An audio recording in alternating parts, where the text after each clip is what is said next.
Sikh channel देख रही सारिया ही संगतां नूं प्यार दे सत्कार दे नाल प्रवान होवे जी। वाहिगुरू जी का खालसा वाहिगुरू जी की फतेह। अज का पंज टॉप प्रोग्राम है वो सिख चैनल के राही पहुंचे गुरमत ज्ञान मिशनरी कॉलेज पंजाबी बाग जवद्दी कला लुधियाना दे विच। ते अज तुहानूं मिलावांगे उत्थे दा जिहड़ा समूह स्टाफ है उहदे नाल, क्योंकि गुरमत कॉलेज के जिहड़े विद्यार्थी ने अध्यापक साहबान ने जां मैनेजमेंट है उन्हां दा एक अजिहा टीचा है कि गुरमत की जिहड़ी गल है ना विग्यानिक ढंग दे नाल साइंटिफिक वे दे नाल वो दुनिया तक पहुँचाई जाए। गुरु नानक साहब का धर्म विग्यानिक धर्म है, दुनिया तो निवेकला वखरा। तो उन्होंने सोच नूं अगे किवें लिजाया जा सकता है, कुल दुनिया नूं गुरमत का चानन किवें पहुँचाया जा सकता है। अज इन्हां नाल गलबात करके इस टॉपिक के उपर आपां कुछ होर समझण दा कुछ विचारन का यतन करांगे कि ये जिहड़े साडे नौजवान वीर ने ये किवें विद्यार्थियों नूं सिक्ख्या दे रहे हैं। इसे कॉलेज दे विच आके इन्हां ने भी स्टडी की है, पर इन्होंने की सीखिया ते की सिखा रहे हैं ते पंथ दे जिहड़े कि गंभीर मसले ने उन्होंने उपर ये की विचार रखते हैं ते कौम नूं बड़ियां वड्डियां आसां ने इहो जे पढ़े लिखे मिशनरी वीरां तो। आओ इन्हां नाल गलबात शुरू करिए ते पंज टॉप प्रोग्राम दे राही तुसी देखोगे अज गुरमत ज्ञान मिशनरी कॉलेज के जिहड़े समूह स्टाफ के मैंबर ने उन्होंने ख्याल उन्होंने विचार ते आपां सुणीए ते नाल जाणीए कि जिहड़ा सिख कौम है उहदा भविख किहो जिहा हो सकता है जदों इहो जे पढ़े लिखे नौजवानों के हत्थां 'च होएगा। अज तक असी बहुत पुरातन तौर पर जां रूढ़ीवादी ढंग दे नाल सिख कौम का प्रचार सुनिया स्टेजां के उपर, पर यह अज नज़रिए नूं बदलण की लोड़ है। तो बहुत सारे वीर अजिहे ने साडे जिन्हां नूं तुसीं वख-वख स्टेजां के उपर देखिया होना। अज साडे नाल इत्थे साडे कोल वो विराजमान ने। उन्हां नाल गलबात करन तो पहलां मैं उन्हां दा स्वागत करांगी ते उन्हां नूं फतेह बुलावांगी। वाहिगुरू जी का खालसा वाहिगुरू जी की फतेह। सब तो पहला मैं गल करांगी साडे प्रिंसीपल साहिब दे नाल जिन्हां दा नाम है ज्ञानी गुरबचन सिंह जी। इन्हां नूं एक मैं सवाल करना चाहांगी ते सवाल करनी बेशक इन्हां नूं आ, पर यह साडे सारिਆਂ दे लई है। तो मेरा ख्याल है कि इन्हां दा जवाब लैण तो बाद सानूं तसल्ली हो जाएगी कि जो स्टेजां दे उपर अज असीं सुन रहे हैं तो उहदे विच कोई नवीनता लियाउणी जरूरी भी है जां सिर्फ उही असीं कूड़ कुफर जो अज तक सुनते आ रहे हैं उही चलता रहना चाहिए। प्रिंसीपल साहब जो पंथ विच जिहड़े रवायती कथा कहानियां चल रही ने ना ते तुसीं उहदे तो कुछ वखरा दे रहे हो इस कॉलेज दे राहीं? देखो जी, गुरमत ज्ञान मिशनरी कॉलेज तथा बाकी दे भी जिहड़े मिशनरी कॉलेज ने जी ये एक उद्देश लैके चले। ठीक है, इन्हां दा उद्देश की सी कि जिहड़ी शब्द दी विचार जां जिसनूं आपां कथा कहिंदे सी जी उस कथा दे विच गुरबाणी दी विचार नहीं सी हुंदी, बल्कि शब्दां दा आधार बना के साखियां सुणाईਆਂ ਜਾਂਦੀਆਂ ਸੀ जी जी। वो जिहड़ियां साखियां हुंदियां सी वो पुरातन ग्रंथां ਦੀਆਂ ਹੁੰਦੀਆਂ ਸੀ। खास तौर पर हिंदुस्तान के जिहड़े अपने भारतीय सभ्याचार जिहड़े ग्रंथ सी उन्हां ग्रंथां ਦੀਆਂ ਜਿਹੜੀਆਂ करामाती कहानियां सी वो असीं स्टेज ते सुणाउंदे रहे ते उन्हां नूं समझदे रहे भी ये शब्द की विचार है जां ये गुरबाणी की कथा है जां सिख सिद्धांत जी। इसका नतीजा की निकलिया कि गुरु ग्रंथ साहब महाराज जी की जदों गुरियाई गुरु गोबिंद सिंह महाराज ने दी है और उस तो बाद वख-वख लोगों ने वख-वख ग्रंथ तैयार किए। जिस तरह गुरबला पाशा छेवीं आ गया, जिस तरह कई होर ग्रंथ आ गए, उन्होंने ग्रंथों की जी विचार आ भी वो आम करके सिख संगत को परोस के दी जाती रही। जिसका नतीजा निकलिया कि सिख कौम जी गुरबाणी के सिद्धांत तो बहुत दूर चले गए। सीना पसीना ये कथा कहानियां चलदियां रही।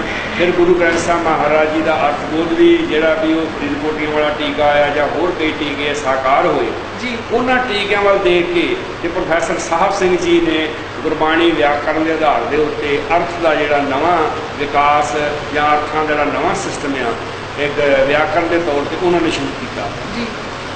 मिशनरी कॉलेजों ने यह समझिया देखा कि सिक्खी में जोड़े प्रचार करने वाले ने ये दो तीन कैटागरी इन्हों की, एक तो रागी साहबान ने, दूजे संत मत वाले आ, तीजे साढ़े ढाडी कुशल के प्रचारक श्रेणी में आती है। रागी सिंह ने भी शब्द लै लिया तो उन्होंने भी भगतमाला के कोई कथा कहानी करामात जी सुना दी। तो जोड़ा संत मत है चिमटा बरदार जिन्हों आप कह सकते हैं इन्होंने बिल्कुल ही गुरबाणी छड़ दी तो अपनिया लोक बोलियां के आधार के उत्ते कीर्तन जोड़ा लोगों को सुना परोस के देना शुरू कर दिता। जन साधारण लोगों समझ लिया भी शायद सिख सिद्धांत ये हुई है। दूसरी साड़ी श्रेणी जी आती ढाडी साहबान कमीशन साहबान इन्हों ने इतिहास के प्रसंग सुनाए। कुछ वीर ने बहुत ज़्यादा खोज की, सिद्धू साहब वर्गे इंसानों ने बहुत महान खोज की और नवेकलियां पैड़ा पाई उन्होंने नवेकले ढंग के नाल सिद्धांतक ढंग नाल सिक्खी की जी वो सेवा की, निग्गर सेवा की है। इस तो इलावा बहुत सारे अजिहे वीर ने भी जिन्हों ने खोज नहीं की। गुरमत ज्ञान मिशनरी कॉलेज जदों का भी शुरू होया है, इन्होंने एको ही आधार बनाया, वो है गुरु ग्रंथ साहब जी का और पंथ प्रवान रहत मर्यादा।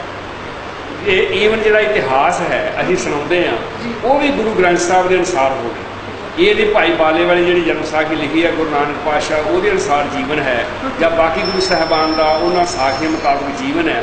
असीं एक यत्न किया है कि आधार केवल तो केवल गुरु ग्रंथ साहब जी की बाणी का और सिद्धांत जोड़ा वो लोग बनया पंथ प्रवान रहत मर्यादा वो अनुसार असीं ये यत्न किया।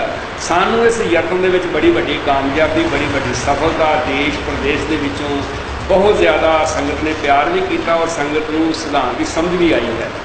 दूसरा इस समय के दरम्यान गुरु ग्रंथ साहब जी को समझ समझाने वास्ते बहुत सारिया पुस्तकां भी तैयार हुई, लिटरेचर भी नवेकले ढंग का जोड़ा भी वो अपने विज्ञानक ढंग का साढ़े को पहुँचने का एक यत्न होया है। तो मोटे तौर पर असीं कह सकते हाँ कि गुरमत ज्ञान मिशनरी कॉलेज की समूची टीम ने गुरु ग्रंथ साहब महाराज के शब्द को आधार बना के ये अनुसार इतिहास ये अनुसार जो सिद्धांत है वो संगत की झोली में पाने का एक नवेकला जोड़ा यत्न है वो किया। धन्यवाद जी, बहुत बहुत प्रिंसीपल साहब।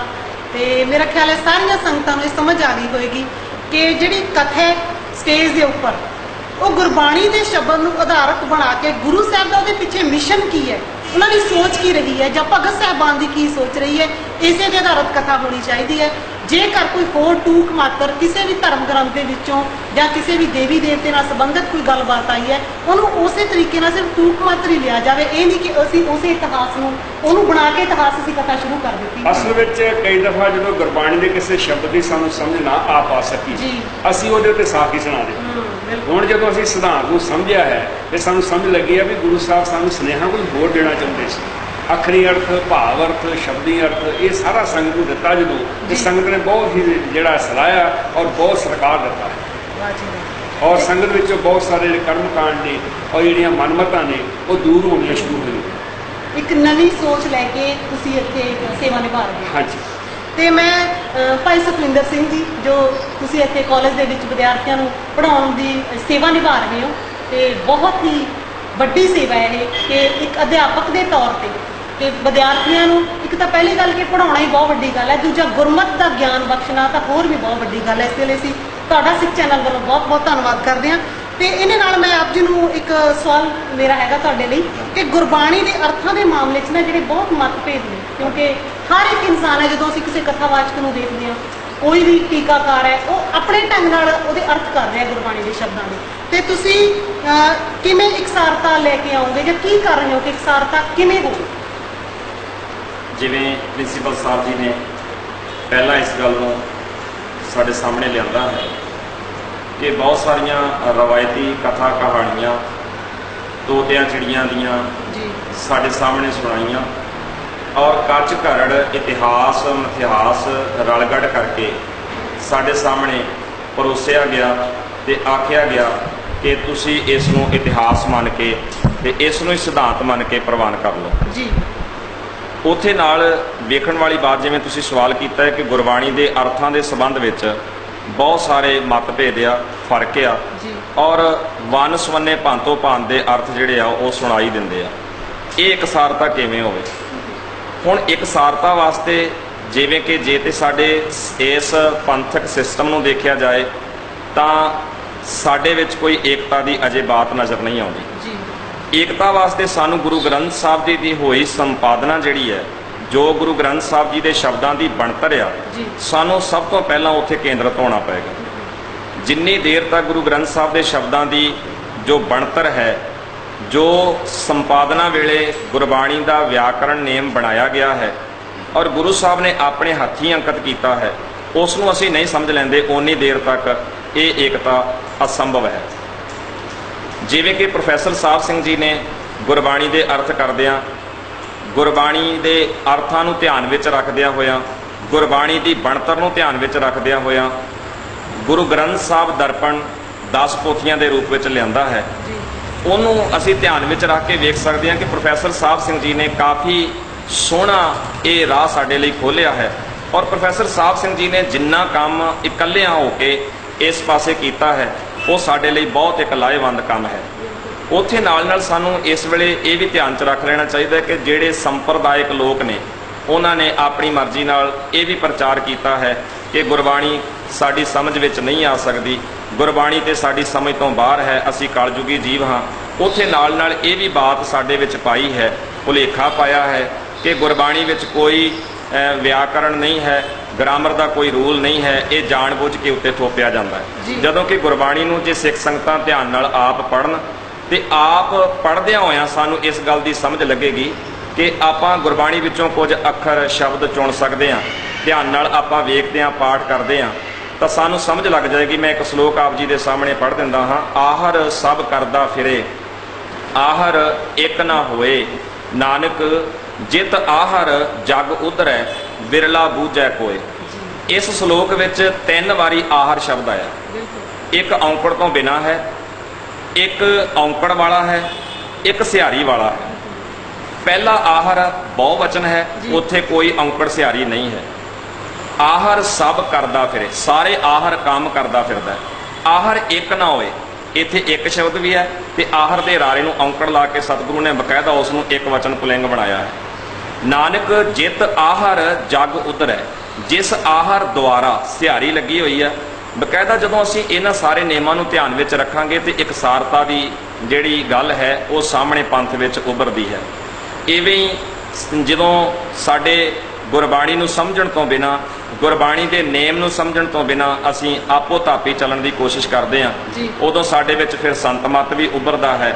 ਉਦੋਂ ਅਨੇਕਾਂ ਭਰਮ ਭੁਲੇਖੇ ਵੀ ਆਪਣੇ ਆਪ ਹੀ ਪੈਦਾ ਹੋ ਜਾਂਦੇ ਆ ਤੇ ਕਈ ਵਾਰੀ ਗੁਰਬਾਣੀ ਦੇ ਸ਼ਬਦਾਂ ਦਾ ਅਸੀਂ ਆਪਾ ਵਿਰੋਧ ਵੀ ਜਿਹੜਾ ਆ ਉਹ ਪ੍ਰਗਟ ਕਰ ਦਿੰਦੇ ਆ, ਕਿਉਂਕਿ ਸਾਨੂੰ ਨੇਮ ਦਾ ਪਤਾ ਨਹੀਂ ਲੱਗਦਾ। ਇੱਕ ਥਾਂ ਤੇ ਗੁਰਬਾਣੀ ਦਾ ਸਿਧਾਂਤ ਇਹ ਕਹਿੰਦਾ ਤੇ ਜਦੋਂ ਅਸੀਂ ਨੇਮ ਨੂੰ ਨਾ ਸਮਝ ਕੇ ਪਾਠ ਕਰਦੇ ਹਾਂ, ਦੂਜੇ ਥਾਂ ਤੇ ਅਸੀਂ ਗੁਰਬਾਣੀ ਦੇ ਉਸੇ ਹੀ ਸਿਧਾਂਤ ਦੀ ਉਲੰਘਣਾ ਵੀ ਕਰ ਜਾਂਦੇ ਹਾਂ। ਪਰ ਜੇ ਅਸੀਂ ਗੁਰਬਾਣੀ ਦੇ ਨੇਮ ਨੂੰ ਧਿਆਨ 'ਚ ਰੱਖੀਏ, ਬਣਤਰ ਨੂੰ ਧਿਆਨ 'ਚ ਰੱਖੀਏ, ਤਾਂ ਫਿਰ ਕਦੀ ਨਾ ਤਾਂ ਆਪਾ ਵਿਰੋਧ ਪੈਦਾ ਹੋਏਗਾ ਔਰ ਨਾ ਹੀ ਸਾਨੂੰ ਇਸ ਤਰ੍ਹਾਂ ਦੇ ਜਿਹੜੇ ਸਮਾਜਿਕ ਤੌਰ ਤੇ ਟਪਲੇ ਲੱਗ ਰਹੇ ਆ, ਨਾ ਹੀ ਸਾਨੂੰ ਇਹ ਟਪਲੇ ਲੱਗਣਗੇ। ਇੱਕ ਸਾਰਤਾ ਦਾ ਮੁੱਢ ਗੁਰੂ ਗ੍ਰੰਥ ਸਾਹਿਬ ਜੀ ਦੀ ਜੋ ਬਣਤਰ ਹੈ, ਜੋ ਗੁਰੂ ਗ੍ਰੰਥ ਸਾਹਿਬ ਜੀ ਦੀ ਬਾਣੀ ਨੂੰ ਲਿਖਣ ਲੱਗਿਆਂ, ਸੰਪਾਦਨ ਕਰਨ ਲੱਗਿਆਂ ਸਤਿਗੁਰੂ ਜੀ ਨੇ ਵਿਆਕਰਣ ਦਾ ਨੇਮ ਨਾਲ ਬਖਸ਼ਿਸ਼ ਕੀਤਾ ਹੈ, ਉਸ ਨੂੰ ਧਿਆਨ ਵਿੱਚ ਰੱਖ ਕੇ ਹੀ ਆਪਾਂ ਇੱਕ ਸਾਰਤਾ ਵੱਲ ਵੱਧ ਸਕਦੇ ਹਾਂ। ਹੋਰ ਕੋਈ ਜ਼ਰੀਆ ਜੇ ਆਪਾਂ ਕਹੀਏ ਕਿ ਆਪਾਂ ਬੰਦੇ ਇਕੱਠੇ ਕਰਕੇ ਇਹਨਾਂ ਨੂੰ ਸਮਝਾਉਣ ਦਾ, ਇਸ ਤਰੀਕੇ ਨਾਲ ਨਹੀਂ। ਜੇ ਅਸੀਂ ਸਾਰੇ ਆਪੋ ਆਪਣੇ ਸਾਧਨਾ ਦੇ ਰਾਹੀਂ ਗੁਰੂ ਗ੍ਰੰਥ ਸਾਹਿਬ ਦੀ ਬਣਤਰ ਨੂੰ ਹੀ ਸਮਝਣ ਦਾ ਇਮਾਨਦਾਰੀ ਨਾਲ ਯਤਨ ਕਰੀਏ ਤੇ ਇਹੋ ਹੀ ਇੱਕ ਤਰੀਕਾ ਹੈ ਇਕਸਾਰਤਾ ਦਾ। ਵੀਰ ਜੀ ਇਹ ਦੱਸੋ ਕਿ ਇਸ ਕਾਲਜ ਵੱਲੋਂ ਤੁਸੀਂ ਕਿਵੇਂ ਯਤਨ ਕਰ ਰਹੇ ਹੋ ਵਿਦਿਆਰਥੀਆਂ ਨੂੰ? ਕਿ ਪ੍ਰੋਫੈਸਰ ਸਾਹਿਬ ਸਿੰਘ ਨੂੰ ਫੋਲੋ ਕਰਦੇ ਹੋ ਜਾਂ ਕਿਸੇ ਹੋਰ ਵਿਦਵਾਨਾਂ ਨੂੰ, ਜਾਂ ਸਿਰਫ ਤੁਸੀਂ ਗੁਰੂ ਗ੍ਰੰਥ ਸਾਹਿਬ ਦੇ ਰਾਹੀਂ ਹੀ ਉਹਨਾਂ ਨੂੰ ਦੱਸਣ ਦਾ ਯਤਨ ਕਰਦੇ ਹੋ? ਅਸੀਂ ਮੁੱਖ ਤੌਰ ਦੇ ਉੱਤੇ ਇੱਥੇ ਪ੍ਰੋਫੈਸਰ ਸਾਹਿਬ ਸਿੰਘ ਜੀ ਨੂੰ ਹੀ ਬੇਸ ਰੱਖਿਆ ਜੀ।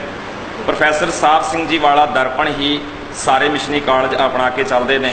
ਜਿੱਥੇ ਕਿਤੇ ਲੋੜ ਪੈਂਦੀ ਹੈ ਉੱਥੇ ਭਾਵ-ਅਰਥਾਂ ਨੂੰ ਸਾਹਮਣੇ ਰੱਖਦਿਆਂ ਹੋਇਆਂ ਅਸੀਂ ਹੋਰ ਵਿਚਾਰ ਚਰਚਾ ਕਰਨ ਦੀ ਵੀ ਕੋਸ਼ਿਸ਼ ਕਰਦੇ ਹਾਂ ਕਿ ਇੱਥੇ ਜਿਹੜਾ ਇਹ ਭੁਲੇਖਾ ਹੈ ਜਾਂ ਕਿਤੇ ਸ਼ਬਦਾਂ ਦੀ ਘਾਟ ਸਮਝਾਉਣ ਵਿੱਚ ਰਹੀ ਹੈ, ਉਸ ਨੂੰ ਇਵੇਂ ਹੋਰ ਵਾਧਾ ਕਰਕੇ ਤੇ ਅੱਗੇ ਇਹਨੂੰ ਸੋਹਣਾ ਬਣਾਇਆ ਜਾ ਸਕਦਾ। ਸ਼੍ਰੋਮਣੀ ਵਿੱਚ ਮੈਂ ਥੋੜਾ ਵਾਧਾ ਕਰਦੇ ਹਾਂ। ਸ਼੍ਰੋਮਣੀ ਗੁਰਦੁਆਰਾ ਪ੍ਰਬੰਧਕ ਕਮੇਟੀ ਵੱਲੋਂ ਜੋ 4 ਸ਼ਬਦਾਰਥ ਤਿਆਰ ਕੀਤੇ ਗਏ ਆ ਨਾ, ਸੰਥਿਆ ਅਸੀਂ ਉਹ ਤੋਂ ਕਰਾਉਂਦੇ ਤੇ ਪ੍ਰੋਫੈਸਰ ਸਾਹਿਬ ਸਿੰਘ ਜੀ ਦਾ ਜੋ ਦਰਪਣ ਲਿਖਿਆ ਹੋਇਆ ਹੈ ਉਹਨੂੰ ਬੇਸ ਅਰਥਾਂ ਵਾਸਤੇ ਅਸੀਂ ਰੱਖਦੇ ਹਾਂ ਜੀ। ਔਰ ਵਿਦਿਆਰਥੀਆਂ ਨੂੰ ਅਸੀਂ ਬਕਾਇਦਾ ਗੁਰੂ ਗ੍ਰੰਥ ਸਾਹਿਬ ਜੀ ਦੀ ਸੰਥਿਆ ਕਰਾਉਂਦਿਆਂ ਹੋਇਆਂ ਗੁਰਬਾਣੀ ਦੇ ਨੇਮ ਸਾਹਮਣੇ ਧਿਆਨ ਵਿੱਚ ਲਿਆ ਕੇ ਕਿ ਇੱਥੇ ਦੇਖੋ ਔਂਕੜ ਹੈ, ਸਿਹਾਰੀ ਹੈ, ਇੱਥੇ ਦੋਲਾਵਾਂ ਲੱਗੀਆਂ ਹੋਈਆਂ ਨੇ, ਇੱਥੇ ਆ ਅੱਖਰ ਸੰਬੰਧਕੀ ਆਉਣ ਕਰਕੇ ਨਾਉਨ ਦੇ ਅਖੀਰਲੇ ਅੱਖਰ ਨੂੰ ਔਂਕੜ ਨਹੀਂ ਹੈ, ਇਤਿਆਦਿਕ ਜਦੋਂ ਨੇਮ ਅਸੀਂ ਉਹਨਾਂ ਦੇ ਸਾਹਮਣੇ ਰੱਖ ਕੇ ਉਹਨਾਂ ਨੂੰ ਸਮਝਾਉਣ ਦੀ ਕੋਸ਼ਿਸ਼ ਕਰਦੇ ਹਾਂ ਤੇ ਨੌਜਵਾਨ ਨੇ ਛੇਤੀ ਸਮਝ ਜਾਂਦੇ ਨੇ ਤੇ ਇਸ ਤਰੀਕੇ ਨਾਲ ਬਹੁਤ ਸਾਰੇ ਭਰਮ ਭੁਲੇਖੇ ਦੂਰ ਕਰਕੇ ਤੇ ਸਮਾਜ ਵਿੱਚ ਉਹ ਪ੍ਰਚਾਰ ਲਈ ਫਿਰ ਨਿਤਰਦੇ ਨੇ, ਜਿੱਥੇ ਜਾ ਕੇ ਉਹ ਸਮਾਜ ਵਿੱਚ ਵੀ ਇਸ ਗੱਲ ਨੂੰ ਫਿਰ ਸਹਿਜ ਨਾਲ ਪ੍ਰਚਾਰਦੇ ਨੇ। ਬਹੁਤ ਹੀ ਲਾਜਵਾਬ ਜਿਹੜਾ ਇਹਨਾਂ ਦਾ ਜਵਾਬ ਸੀਗਾ ਤੇ ਮੇਰਾ ਖਿਆਲ ਹੈ ਜਿਹੜੇ ਵੀ ਸੰਗਤਾਂ ਸਿੱਖ ਚੈਨਲ ਨੂੰ ਦੇਖ ਰਹੀਆਂ ਨੇ ਉਹ ਵੀ ਇਸ ਚੀਜ਼ ਨੂੰ ਸਮਝਣ ਦਾ ਯਤਨ ਕਰਨਗੀਆਂ ਕਿ ਵਿਆਕਰਨ ਦੇ ਨਿਯਮਾਂ ਦੇ ਰਾਹੀਂ ਜਦੋਂ ਅਸੀਂ ਗੁਰਬਾਣੀ ਨੂੰ ਪੜ੍ਹਾਂਗੇ ਤਾਂ ਹੋਰ ਚੰਗੀ ਤਰ੍ਹਾਂ ਸਾਨੂੰ ਸਪਸ਼ਟ ਹੋਏਗਾ ਕਿ ਗੁਰੂ ਪਾਤਸ਼ਾਹ ਕੀ ਕਹਿ ਰਹੇ ਨੇ ਤੇ ਇਹ ਔਂਕੜ ਕਿਉਂ ਲੱਗਿਆ, ਇੱਥੇ ਸਿਹਾਰੀ ਕਿਉਂ ਲੱਗੀ ਹੈ। ਤੇ ਜ਼ਰੂਰੀ ਨਹੀਂ ਕਿ ਉਹਨਾਂ ਨੂੰ ਹਰ ਵਾਰੀ ਬੋਲਿਆ ਜਾਂਦਾ ਹੈ, ਤੇ ਕਈ ਜਿਹੜੇ ਜਿਵੇਂ ਔਂਕੜ ਸਿਹਾਰੀ ਜਾਂ ਦੋ ਕਈ ਵਾਰ ਲੱਗੇ ਹੁੰਦੇ ਨੇ ਇੱਕ ਅੱਖਰ ਨੂੰ, ਸਿਹਾਰੀ ਵੀ ਹੈ, ਔਂਕੜ ਵੀ ਲੱਗਾ ਹੈ ਜਾਂ ਬਿਹਾਰੀ ਵੀ ਲੱਗੀ ਹੈ। ਤੇ ਮੈਂ ਕਈ ਦੇਖਿਆ ਕਿ ਸੰਥਿਆ ਕਰਾਉਂਦੇ ਨੇ ਸਾਡੀਆਂ ਸੰਸਥਾਵਾਂ ਕਈ ਵੀਰ, ਤੇ ਉਹ ਕਹਿੰਦੇ ਨੇ ਕਿ ਔਂਕੜ ਨੂੰ ਬੋਲੋ ਜਾਂ ਕੋਈ ਇਹੋ ਜਿਹੀ ਚੀਜ਼ ਜਿਹੜੀ ਸਿਹਾਰੀ ਹੈ ਕਰਕੇ ਡਿਫਰੈਂਟ ਤਰੀਕੇ ਨਾਲ ਜਿੱਦਾਂ ਆਪਾਂ ਨੂੰ ਸੰਥਿਆ ਦਿੰਦੇ ਨੇ ਬੁਲਾਉਂਦੇ ਨੇ, ਪਰ ਉਹ ਕਈ ਵਾਰ ਆਪ ਵੀ ਨਹੀਂ ਸਮਝ ਪਾਉਂਦੇ ਵੀ ਉਹ ਦੋ ਚੀਜ਼ਾਂ ਨੇ ਜਿਹੜੀਆਂ ਉਹਨਾਂ ਨੂੰ ਕਿਵੇਂ ਬੋਲਿਆ ਜਾਏ। ਵੈਸੇ ਤਾਂ ਜਿਹੜੇ ਸੰਪਰਦਾਇਕ ਲੋਕ ਨੇ ਜੀ ਇਹ ਇਸ ਤਰ੍ਹਾਂ ਦੀਆਂ ਬਾਤਾਂ ਵੀ ਪਾਉਂਦੇ ਆ ਕਿ ਜਿਵੇਂ ਲਿਖੀ ਹੈ ਬਾਣੀ ਉਵੇਂ ਹੀ ਪੜ੍ਹੋ, ਉਵੇਂ ਹੀ ਪੜ੍ਹੋ, ਬਿਲਕੁਲ। ਔਰ ਆਪ ਜੀ ਦੇ ਰਾਹੀਂ ਜਿੰਨੀਆਂ ਸਿੱਖ ਸੰਗਤਾਂ ਇਸ ਪ੍ਰੋਗਰਾਮ ਨੂੰ ਸੁਣ ਰਹੀਆਂ ਨੇ, ਮੈਂ ਤਾਂ ਉਹਨਾਂ ਸਭ ਸੰਗਤਾਂ ਨੂੰ ਵੀ ਬੇਨਤੀ ਕਰਨੀ ਚਾਹਾਂਗਾ ਕਿ ਜੇ ਕੋਈ ਤੁਹਾਨੂੰ ਵਿਅਕਤੀ ਇਹ ਕਹਿੰਦਾ ਹੈ ਜਿਵੇਂ ਲਿਖੀ ਹੈ ਉਵੇਂ ਪੜ੍ਹਨੀ ਹੈ, ਤਾਂ ਗੁਰੂ ਗ੍ਰੰਥ ਸਾਹਿਬ ਜੀ ਦੇ ਪਾਠ ਦੀ ਆਰੰਭਤਾ ਕਿਵੇਂ ਕਰਾਂਗੇ? ਉੱਥੇ ਸਿਰਫ ਲਿਖਿਆ ਹੈ ਇੱਕ ਓ, ਪਰ ਅਸੀਂ ਉੱਥੇ ਪੂਰਾ ਪਾਠ ਕਰਦੇ ਹਾਂ ਇੱਕ ਓੰਕਾਰ। ਜੇ ਆਪਾਂ ਕਹਿੰਦੇ ਜਿਵੇਂ ਲਿਖੀ ਹੈ ਉਵੇਂ ਹੀ ਪੜ੍ਹਨੀ ਹੈ, ਤੇ ਸਤਨਾਮ ਦੇ ਮੰਮੇ ਨੂੰ ਲੱਗਾ ਹੋਇਆ ਔਂਕੜ ਕੋਈ ਵੀ ਉਚਾਰਨ ਨਹੀਂ ਕਰਦਾ, ਭਾਵੇਂ ਉਹ ਸੰਪਰਦਾਈ ਹੈ ਭਾਵੇਂ ਮਿਸ਼ਨੀ ਕਾਲਜਾਂ ਵਿੱਚ ਹੈ। ਹੁਣ ਲੱਗੇ ਹੋਏ ਔਂਕੜ ਇੱਥੇ ਆਪਾਂ ਸਾਰੇ ਮੂਲ ਮੰਤਰ ਵਿੱਚ ਵੇਖੇ, ਪਰ ਨਿਰਭਉ ਵਾਲਾ ਔਂਕੜ ਛੱਡ ਕੇ ਬਾਕੀ ਸਾਰੇ ਔਂਕੜ ਉਚਾਰਨ ਵਿੱਚ ਨਹੀਂ ਆਏ। ਇਸੇ ਤਰ੍ਹਾਂ ਹੀ ਬਾਕੀ ਸਾਰਿਆਂ ਥਾਵਾਂ ਤੇ ਆਪਾਂ ਜਪਜੀ ਸਾਹਿਬ ਦੀ 5ਵੀਂ ਪੌੜੀ ਦੇਖ ਸਕਦੇ ਹਾਂ, ਗੁਰਾ ਇੱਕ ਦੇਹ 부ਝਾਈ ਸਭਨਾ ਜੀਆਂ ਕਾ ਇੱਕ ਦਾਤਾ ਸੋ ਮੈਂ ਵਿਸਰ ਨਾ ਜਾਈ। ਇੱਥੇ ਦੋ ਲਾਈਨਾਂ ਵਿੱਚ ਦੋ ਵਾਰੀ ਇੱਕ ਸ਼ਬਦ ਆਇਆ, ਈੜੀ ਸਿਹਾਰੀ ਕੱਕਾ। ਪਹਿਲੇ ਇੱਕ ਦੇ ਕੱਕੇ ਨੂੰ ਔਂਕੜ ਨਹੀਂ ਹੈ ਕਿਉਂਕਿ ਇਸਤਰੀ ਲਿੰਗ ਹੈ, 부ਝਾਈ ਭਾਵ ਸਮਝ ਹੈ, ਸਮਝ ਹੋਣ ਕਰਕੇ ਇੱਕ ਵੀ ਉਹਦਾ ਵਿਸ਼ੇਸ਼ਣ ਹੈ, ਇਸ ਕਰਕੇ ਉੱਥੇ ਵੀ ਔਂਕੜ ਨਹੀਂ ਹੈ। ਦਾਤਾ ਇੱਕ ਹੈ ਕਿਉਂਕਿ ਰੱਬ ਬਾਬਤ ਹੈ, ਦਾਤਾ ਇੱਕ ਹੈ, ਪੁਲਿੰਗ ਵਾਚਕ ਹੈ, ਇੱਥੇ ਨਾਲ ਇੱਕ ਦੇ ਕੱਕੇ ਨੂੰ ਵੀ ਔਂਕੜ ਲੱਗ ਕੇ ਆਇਆ ਹੈ, ਇੱਕ ਦਾਤਾ। ਔਰ ਜਦੋਂ ਅਸੀਂ ਇਹ ਸਾਰੇ ਨੇਮ ਨੂੰ ਧਿਆਨ 'ਚ ਰੱਖ ਕੇ ਪਾਠ ਕਰਨ ਦੀ ਕੋਸ਼ਿਸ਼ ਕਰਾਂਗੇ ਤੇ ਸਾਨੂੰ ਕੋਈ ਭੁਲੇਖਾ ਨਹੀਂ ਪਾ ਸਕੇਗਾ, ਸਾਨੂੰ ਕੋਈ ਇਹ ਨਹੀਂ ਕਹਿ ਸਕੇਗਾ ਕਿ ਕੋਈ ਧੂ ਘੜੀਸ ਕੇ ਇੱਕ ਦੇ ਅਰਥ ਅੱਗੇ ਬਹੁਤੇ ਕਰ ਦੇਵੇ ਜਾਂ ਬਹੁਤਿਆਂ ਦੇ ਅਰਥ ਚੁੱਕ ਕੇ ਅੱਗੋਂ ਆਪਣੀ ਮਰਜ਼ੀ ਨਾਲ ਕੋਈ ਦੇਵੀ ਦੇਵਤਿਆਂ ਵਾਲੇ ਪਾਸੇ ਘਸੀਟ ਦੇਵੇ। ਐਸਾ ਨਹੀਂ ਹੋ ਸਕਦਾ। ਜਦੋਂ ਗੁਰਬਾਣੀ ਦੇ ਨੇਮ ਨੂੰ ਆਪਾਂ ਧਿਆਨ 'ਚ ਰੱਖਾਂਗੇ, ਜੇ ਇੱਕ ਦੀ ਬਾਤ ਹੈ ਤੇ ਨੇਮ ਨੇ ਇੱਕ ਹੀ ਦਰਸਾਉਣਾ ਹੈ, ਜੇ ਬਹੁਤਿਆਂ ਦੀ ਬਾਤ ਹੈ ਤੇ ਨੇਮ ਨੇ ਬਹੁਤਿਆਂ ਦੀ ਬਾਤ ਹੀ ਕਰਨੀ ਹੈ। ਉਹ ਨੇਮ ਦੱਸੇਗਾ ਕਿ ਇਹ ਬਹੁਤਿਆਂ ਵਾਸਤੇ ਹੈ ਜਾਂ ਇੱਕ ਵਾਸਤੇ ਹੈ, ਇਹ ਸੰਤ ਸ਼ਬਦ ਗੁਰੂ ਵਾਸਤੇ ਹੈ ਜਾਂ ਸੰਗਤ ਵਾਸਤੇ ਹੈ ਜਾਂ ਕਿਸੇ ਵਿਸ਼ੇਸ਼ ਵਿਅਕਤੀ ਵਾਸਤੇ ਹੈ। ਉਹਦੀ ਅੱਖਰ ਦੀ ਬਣਤਰ ਦੱਸੇਗੀ, ਸ਼ਬਦ ਦੀ ਬਣਤਰ, ਕਿ ਇਹ ਕਿਸ ਵਾਸਤੇ ਆਇਆ ਹੈ। ਇਹ ਵੱਖਰੇਵੇਂ ਭੈਣ ਜੀ ਇਸ ਕਰਕੇ ਨੇ ਕਿ ਸੰਗਤਾਂ ਦੇ ਵਿੱਚ ਵੀ ਇਹ ਗੱਲ ਕਹੀ ਜਾਂਦੀ ਹੈ ਕਿ ਸਾਡੇ ਮਹਾਂਪੁਰਸ਼ਾਂ ਨੇ, ਸਾਡੇ ਬਾਬਾ ਜੀ ਨੇ ਇਹ ਅਨੁਭਵੀ ਅਰਥ ਕੀਤੇ, ਪਰ ਜਦੋਂ ਅਸੀਂ ਇੱਕ ਵਿਆਕਰਨ ਦੇ ਅਨੁਸਾਰ ਸਮਝਣ ਦਾ ਯਤਨ ਕਰਾਂਗੇ ਤਾਂ ਸਾਡੀ ਜਿਹੜੀ ਇਹ ਦੁਬਿਧਾ ਪਈ ਹੋਈ ਆ ਅਰਥਾਂ ਦੇ ਮਸਲੇ ਦੀ ਸਾਰਤਾ ਨਹੀਂ ਆ, ਉਹ ਆਪਣੇ ਆਪ ਖਤਮ ਹੋ ਜਾਊਗੀ। ਜਿਵੇਂ ਵੀਰ ਜੀ ਹੋਣਾ ਨੇ ਪਹਿਲਾਂ ਵੀ ਕਿਹਾ ਕਿ ਜਿਹੜੇ ਕਹਿੰਦੇ ਨੇ ਕਿ ਜਿਵੇਂ ਬਾਣੀ ਲਿਖੀ ਆ ਉਵੇਂ ਪੜ੍ਹਨੀ ਚਾਹੀਦੀ ਹੈ, ਤਾਂ ਮਾੜਾ ਜਿਹਾ ਧਿਆਨ ਦੇਣਾ ਕਿ ਜਿਵੇਂ ਖਾਸ ਤੌਰ ਤੇ ਜਿਹੜੀਆਂ ਵਾਰਾਂ ਨੇ ਉਹਦੇ ਵਿੱਚ ਕਈ ਥਾਈਂ ਮਹਲਾ ਅਤੇ ਸ਼ਲੋਕ, ਜਦੋਂ ਇਹ ਗੱਲ ਲਿਖੀ ਜਾਂਦੀ ਆ ਸ਼ਲੋਕ ਮਹਲਾ ਪਹਿਲਾ ਦੂਜਾ ਜਾਂ ਤੀਜਾ, ਤਾਂ ਉੱਥੇ ਕਈ ਵਾਰ ਭੈਣ ਜੀ ਤੁਸੀਂ ਧਿਆਨ ਦਿੱਤਾ ਹੋਏਗਾ ਕਿ ਮੰਮਾ ਦੋ ਬਿੰਦੀਆਂ ਅੱਗੇ ਹਿੱਸਾ ਆ ਜਾਏਗਾ, ਇੱਕ ਆ ਜਾਏਗਾ, ਦੋ ਆ ਜਾਏਗਾ, ਤਿੰਨ ਆ ਜਾਏਗਾ। ਪਰ ਜਿਹੜੇ ਕਹਿੰਦੇ ਨੇ ਕਿ ਜਿਵੇਂ ਬਾਣੀ ਲਿਖੀ ਹੈ ਉਵੇਂ ਹੀ ਪੜ੍ਹਨੀ ਚਾਹੀਦੀ ਹੈ, ਉਵੇਂ ਹੀ ਗਾਉਣੀ ਚਾਹੀਦੀ ਹੈ, ਤਾਂ ਫਿਰ ਮੇਰੇ ਵੀਰ ਭੈਣਾਂ ਉੱਥੇ ਸ਼ਲੋਕ ਮਹਲਾ ਪਹਿਲਾ ਦੂਜਾ ਤੀਜਾ ਕਿਵੇਂ ਪੜ੍ਹਦੇ ਨੇ?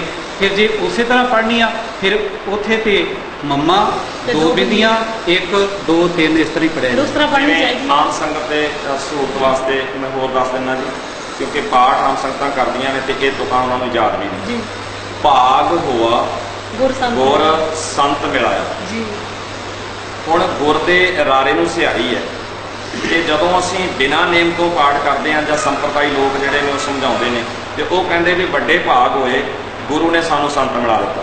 ਉਹ ਸੰਤ ਆਪਣੇ ਵੱਲ ਘਸੀਟਦੇ ਨੇ, ਜਦੋਂ ਕਿ ਗੁਰਬਾਣੀ ਦਾ ਨੇਮ ਉੱਥੇ ਬਰਾਬਰ ਇਸ ਗੱਲ ਨੂੰ ਸਮਝਾ ਰਿਹਾ ਹੈ ਕਿ ਗੁਰੂ ਨੇ ਸੰਤ ਦੇ ਤੱਤੇ ਨੂੰ ਔਂਕੜ ਹੈ, ਉਹ ਅਕਾਲ ਪੁਰਖ ਵਾਸਤੇ ਹੈ। ਗੁਰੂ ਨੇ ਅਕਾਲ ਪੁਰਖ ਸੰਤ ਮਿਲਾਇਆ, ਜਦੋਂ ਕਿ ਨਾਲ ਹੀ ਹੋਰ ਅਸੀਂ ਥੋੜਾ ਜਿਹਾ ਦੇਖ ਸਕਦੇ ਹਾਂ ਵੀ ਗੁਰੂ ਵੱਡਾ ਹੈ ਜਾਂ ਜਿਹੜਾ ਅੱਜ ਵਿਅਕਤੀ ਸੰਤ ਬਣਿਆ ਇਹ ਵੱਡਾ ਹੈ। ਗੁਰੂ ਨੇ ਆਪਣੇ ਤੋਂ ਵੱਡੇ ਨਾਲ ਮਿਲਾਉਣਾ ਹੈ ਜਾਂ ਹੇਠਲਾ ਜਿਹੜਾ ਸੰਤ ਹੈ ਉਹਦੇ ਨਾਲ ਮਿਲਾਉਣਾ ਹੈ। ਤਾਂ ਜਦੋਂ ਅਸੀਂ ਗੁਰਬਾਣੀ ਦੇ ਨੇਮ ਨੂੰ ਧਿਆਨ 'ਚ ਰੱਖਾਂਗੇ ਤਾਂ ਕਦੀ ਵੀ ਇਹ ਉਲਝਣਾ ਖੜੀਆਂ ਨਹੀਂ ਹੋਣਗੀਆਂ। ਉਲਝਣਾ ਸਿਰਫ ਇਸੇ ਕਰਕੇ ਹੈ ਕਿ ਅਸੀਂ ਗੁਰਬਾਣੀ ਦੇ ਨੇਮ ਨੂੰ ਵਿਚਾਰ ਨਹੀਂ ਰਹੇ, ਧਿਆਨ 'ਚ ਨਹੀਂ ਰੱਖਦੇ। ਧੰਨਵਾਦ ਵੀਰ ਜੀ, ਬਹੁਤ ਬਹੁਤ ਆਪ ਜੀ ਦਾ। ਤੇ ਹੁਣ ਮੈਂ ਸਾਡੇ ਸਤਿਕਾਰਯੋਗ ਵੀਰ ਜੀ ਬ੍ਰਹਮਜੀਤ ਸਿੰਘ ਵੱਲ ਵਧਾਂਗੀ। ਤੁਸੀਂ ਵੀ ਇਸ ਕਾਲਜ ਦੇ ਵਿੱਚ ਵਿਦਿਆਰਥੀਆਂ ਨੂੰ ਸਿੱਖਿਆ ਦੇ ਰਹੇ ਹੋ, ਧਰਮ ਦੀ ਸਿੱਖਿਆ, ਤੇ ਮੈਨੂੰ ਤੁਸੀਂ ਦੱਸੋ ਕਿ ਸਾਡਾ ਜਿਹੜਾ ਇਤਿਹਾਸ ਹੈ, ਸਾਡੀ ਹਿਸਟਰੀ, ਸਿੱਖ ਹਿਸਟਰੀ, ਉਹਦੇ 'ਚ ਬਹੁਤ ਮਿਲਾਵਟ ਹੈ, ਕਿਉਂਕਿ ਬਹੁਤ ਤਰ੍ਹਾਂ ਦੀਆਂ ਜਿਹੜੇ ਜਨਮ ਸਾਖੀਆਂ ਜਾਂ ਹੋਰ ਲਿਖੀਆਂ ਹੋਈਆਂ ਨੇ, ਜਾਂ ਹੁਣ ਵੀ ਇਤਿਹਾਸਕਾਰਾਂ ਵੱਲੋਂ ਅਲੱਗ-ਅਲੱਗ ਤਰੀਕੇ ਨਾਲ ਲਿਖਿਆ ਜਾ ਰਿਹਾ। ਕਿਸੇ ਨੇ ਕਿਹਾ ਵੀ ਗੁਰੂ ਹਰਗੋਬਿੰਦ ਸਾਹਿਬ ਦੇ 5-6 ਵਿਆਹ ਸੀ, ਕੋਈ ਕਹਿੰਦੇ ਨਹੀਂ ਇੱਕੋ ਹੀ ਸੀ, ਕੋਈ ਕਹਿੰਦੇ ਕਿ ਗੁਰੂ ਗੋਬਿੰਦ ਸਿੰਘ ਜੀ ਦੇ 3 ਵਿਆਹ ਸੀਗੇ, ਤੇ ਕਈ ਮੰਨਦੇ ਇੱਕੋ ਹੀ ਸੀ। ਜਿਹਦਾ ਸਿਰਫ ਇਹਦਾ ਜਸਟ ਐਗਜ਼ਾਮਪਲ ਆ, ਹੋਰ ਬਹੁਤ ਕੁਛ ਇਦਾਂ ਦਾ। ਤੇ ਤੁਸੀਂ ਉਹਨੂੰ ਪਰਖਣ ਵਾਸਤੇ ਕਿਹੜਾ ਤਰੀਕਾ ਜਾਂ ਕਿਹੜੀ ਵਿਧੀ ਅਪਣਾਉਂਦੇ ਹੋ? ਇਹਦਾ ਜਵਾਬ ਸਾਨੂੰ ਗੁਰਬਾਣੀ ਦੇ ਵਿੱਚੋਂ ਬੜਾ ਸਪਸ਼ਟ ਮਿਲ ਜਾਂਦਾ ਵਾ। ਮੈਂ ਗੁਰਬਾਣੀ ਆਧਾਰ ਹੈ, ਗੁਰਬਾਣੀ ਲਾਗ ਰਹਾ ਹਾਂ ਜੀ। ਅਸਲ ਦੇ ਵਿੱਚ ਜਿਹੜਾ ਇਤਿਹਾਸ ਹੈ ਉਹ ਹੈ ਜੀਵਿਆ ਗਿਆ ਜੀਵਨ ਗੁਰੂਆਂ ਦੁਆਰਾ ਜਾਂ ਸਿੱਖਾਂ ਦੁਆਰਾ ਜੀ। ਤੇ ਲਾਜ਼ਮੀ ਜੀ ਗੱਲ ਹੈ, ਜਦੋਂ ਗੁਰਬਾਣੀ ਇਹ ਗੱਲ ਕਹਿੰਦੀ ਹੈ ਵੀ ਗੁਰਸਿੱਖ ਮੀਤ ਚਲੋ ਗੁਰ ਚਾਲੀ, ਜੋ ਗੁਰ ਕਹੈ ਸੋਈ ਭਲ ਮਾਨੋ, ਹਰ ਹਰ ਕਥਾ ਨਿਰਾਲੀ। ਤੇ ਜੇ ਵਾਕਈ ਅਸੀਂ ਉਹਨਾਂ ਸਿੱਖਾਂ ਨੂੰ ਇਹ ਮੰਨਦੇ ਹਾਂ ਕਿ ਉਹ ਆਪਣੇ ਗੁਰੂ ਦੇ ਪ੍ਰਤੀ ਸਮਰਪਣ ਦੀ ਭਾਵਨਾ ਰੱਖਦੇ ਸੀ, ਤੇ ਲਾਜ਼ਮੀ ਜੀ ਗੱਲ ਹੈ ਗੁਰੂ ਦੇ ਹੁਕਮਾਂ ਦੇ ਅਨੁਸਾਰ ਤੁਰਦੇ ਹੋਣਗੇ। ਸੋ ਜੋ ਗੁਰਬਾਣੀ ਨੇ ਆਖਿਆ ਹੈ ਉਹੀ ਅਸਲ ਦੇ ਵਿੱਚ ਉਹਨਾਂ ਦਾ ਜੀਵਨ ਹੋਏਗਾ। ਵੈਸਾ ਹੀ ਜੀਵਨ ਗੁਰੂ ਸਾਹਿਬਾਨ ਨੇ ਜੀਵਿਆ। ਜਾਂ ਤੇ ਅਸੀਂ ਇਹ ਆਖਦੀ, ਕਿਉਂਕਿ ਸਾਡੇ ਕੋਲ ਇੱਕ ਮੁਸ਼ਕਲ ਇਹ ਆਉਂਦੀ ਹੈ ਵੀ ਜਦੋਂ ਗੁਰਬਾਣੀ ਕਿਸੇ ਗੱਲ ਨੂੰ ਕਿਸੇ ਹੋਰ ਤਰੀਕੇ ਨਾਲ ਕਹਿੰਦੀ ਹੈ ਤੇ ਸਾਡੇ ਵਿਅਕਤੀ ਕਿਸੇ ਹੋਰ ਤਰੀਕੇ ਨਾਲ ਪ੍ਰਚਾਰਦੇ ਨੇ। ਮਿਸਾਲ ਦੇ ਤੌਰ ਤੇ ਕਰਾਮਾਤਾਂ ਦੀ ਭਰਮਾਰ ਹੈ ਸਾਡੇ ਸਾਰੇ ਇਤਿਹਾਸ ਦੇ ਵਿੱਚ ਜੀ, ਜਦਕਿ ਪਹਿਲੀ ਪੌੜੀ ਹੁਕਮ ਰਜ਼ਾਈ ਚੱਲਣਾ ਦੀ ਗੱਲ ਕਰਦੀ ਹੈ। ਹੁਣ ਦੋਵਾਂ 'ਚ ਕਿੰਨਾ ਵੱਡਾ ਡਿਫਰੈਂਸ ਹੈ। ਜਦ ਤੁਸੀਂ ਆਪਣੀਆਂ ਕਾਮਨਾਵਾਂ ਵੀ ਸਾਹਮਣੇ ਰੱਖ ਰਹੇ ਹੋ ਤੇ ਕਿਸੇ ਬੰਦੇ ਨੂੰ ਕਹਿ ਰਹੇ ਹੋ ਕਿ ਕੁਦਰਤੀ ਨੇਮ ਨੂੰ ਬਦਲ ਜੀ, ਇੱਕ ਤੁਸੀਂ ਇੱਛਾ ਰੱਖ ਰਹੇ ਹੋ, ਫਿਰ ਇੱਕ ਵਿਅਕਤੀ ਕਹਿੰਦਾ ਵੀ ਹਾਂ ਮੈਂ ਬਦਲਾਂਗਾ, ਤੇ ਹੁਕਮ ਰਜ਼ਾਈ ਤਾਂ ਦੋਵੇਂ ਪਾਸੇ ਨਹੀਂ ਰਹਿ ਗਿਆ। ਦੋਵੇਂ ਧਿਰਾਂ ਉਸ ਨੂੰ ਨਹੀਂ ਮੰਨ ਰਹੀਆਂ। ਇੱਕ ਪਾਸੇ ਅਸੀਂ ਹੁਕਮ ਰਜ਼ਾਈ ਦੀ ਗੱਲ ਸੁਣਾ ਰਹੇ ਹਾਂ, ਦੂਸਰੇ ਪਾਸੇ ਅਸੀਂ ਕਰਾਮਾਤੀ ਸਾਖੀਆਂ ਦੀ ਭਰਮਾਰ ਲਗਾਈ ਹੈ। ਕਿਤੇ ਮਹਾਰਾਜ ਦੀ ਰਬਾਬ ਉੱਡ ਰਹੀ ਹੈ ਜੀ, ਕਿਤੇ ਪੁੱਤਰਾਂ ਦੇ ਵਰ ਦਿੱਤੇ ਜਾ ਰਹੇ ਨੇ, ਕਿਤੇ ਕੋਈ ਮਰਿਆ ਹੋਇਆ ਬੰਦਾ ਜਿਹੜਾ ਹੈ ਉਸ ਨੂੰ ਜਿਉਂਦਾ ਕੀਤਾ ਜਾ ਰਿਹਾ। ਤੇ ਜਿਨ੍ਹਾਂ ਦੀ ਬੇਹੱਦ ਕੀਮਤੀ ਲੋੜ ਸੀ, ਜੇ ਜਿਉਂਦਾ ਕਰਨ ਦੀ ਲੋੜ ਸੀ, ਤੇ ਸ਼ਾਇਦ ਚਮਕੌਰ ਦੀ ਗੜੀ ਵਿੱਚ ਖਲੋਤੇ ਹੋਏ ਉਹ ਸਿੰਘਾਂ ਨਾਲੋਂ ਜ਼ਿਆਦਾ ਕੀਮਤੀ ਕੋਈ ਵੀ ਨਹੀਂ ਸੀਗਾ, ਉਹ ਸ਼ਹੀਦੀਆਂ ਪਾ ਗਏ। ਸਾਡਾ ਇਤਿਹਾਸ ਜਿਹੜਾ ਹੈ ਉਹ ਗੁਰਬਾਣੀ ਬੇਸ ਨਹੀਂ ਹੈਗਾ। ਗੁਰਬਾਣੀ ਕੁਝ ਹੋਰ ਕਹਿੰਦੀ ਹੈ, ਅਸੀਂ ਕੁਝ ਹੋਰ ਪ੍ਰਚਾਰਦੇ ਹਾਂ। ਤੇ ਇਹਦੇ ਵਿੱਚ ਇੱਕ ਬਹੁਤ ਵੱਡਾ ਫਰਕ ਹੈ ਵੀ ਇਤਿਹਾਸ ਲਿਖਣ ਵਾਲੇ ਵਿਅਕਤੀਆਂ ਦੀ ਮਾਨਸਿਕਤਾ ਕੈਸੀ ਹੈ। ਅੱਜ ਜਿਹੜੀ ਮਾਨਸਿਕਤਾ ਕੰਮ ਕਰ ਰਹੀ ਹੈ, ਜਿਹੜੇ ਵਿਅਕਤੀਆਂ ਕੋਲ ਸਰੋਤ ਹੈਗੇ ਨੇ ਇਤਿਹਾਸ ਲਿਖਣ ਦੇ, ਭਾਵੇਂ ਉਹ ਯੂਨੀਵਰਸਿਟੀਆਂ ਵਿੱਚ ਬੈਠੇ ਹੋਏ ਨੇ, ਉਹਨਾਂ ਦੀ ਮਾਨਸਿਕਤਾ ਆਪਣੇ ਮਾਲਕਾਂ ਨੂੰ ਖੁਸ਼ ਕਰਨ ਤੋਂ ਜ਼ਿਆਦਾ ਹੋਰ ਕੁਝ ਵੀ ਨਹੀਂ ਹੈ। ਉਹ ਸਿਰਫ ਆਪਣੇ ਮਾਲਕਾਂ ਨੂੰ ਖੁਸ਼ ਕਰਨਾ ਚਾਹੁੰਦੇ ਨੇ ਵੀ ਜੋ ਪ੍ਰਚਲਿਤ ਚੱਲ ਰਿਹਾ ਵਾ ਉਸ ਨੂੰ ਉਸੇ ਤਰੀਕੇ ਨਾਲ ਵਧਾ ਚੜਾ ਕੇ ਲਿਖੋ। ਕਿਸੇ ਨੂੰ ਕਿਤਾਬ ਛਾਪਣ ਵਾਸਤੇ ਪੈਸਾ ਕਿਸੇ ਸਾਧ ਸੰਤ ਤੋਂ ਆ ਰਿਹਾ ਵਾ, ਉਹ ਸੱਚਾਈ ਕਿਉਂ ਲਿਖੇਗਾ? ਮਤਲਬ ਰਿਸਕ ਨਹੀਂ ਲੈਣਾ ਚਾਹੁੰਦੇ, ਕੋਈ ਰਿਸਕ ਨਹੀਂ ਲੈਣਾ ਚਾਹੁੰਦੇ। ਇਤਿਹਾਸ ਨੂੰ ਗੁਰਬਾਣੀ ਦੇ ਕਸਵੱਟੀ ਉੱਤੇ, ਸਾਨੂੰ ਗੁਰਬਾਣੀ ਦੀ ਕਸਵੱਟੀ ਤੇ ਇਤਿਹਾਸ ਕਿਵੇਂ ਲਿਖਣਾ ਜਾਂ ਗੱਲਾਂ ਨੂੰ ਕਿਵੇਂ ਪਰਖਣਾ ਸਤਿਗੁਰ ਨੇ ਸੇਧ ਬਖਸ਼ੀ ਹੈ ਜੀ।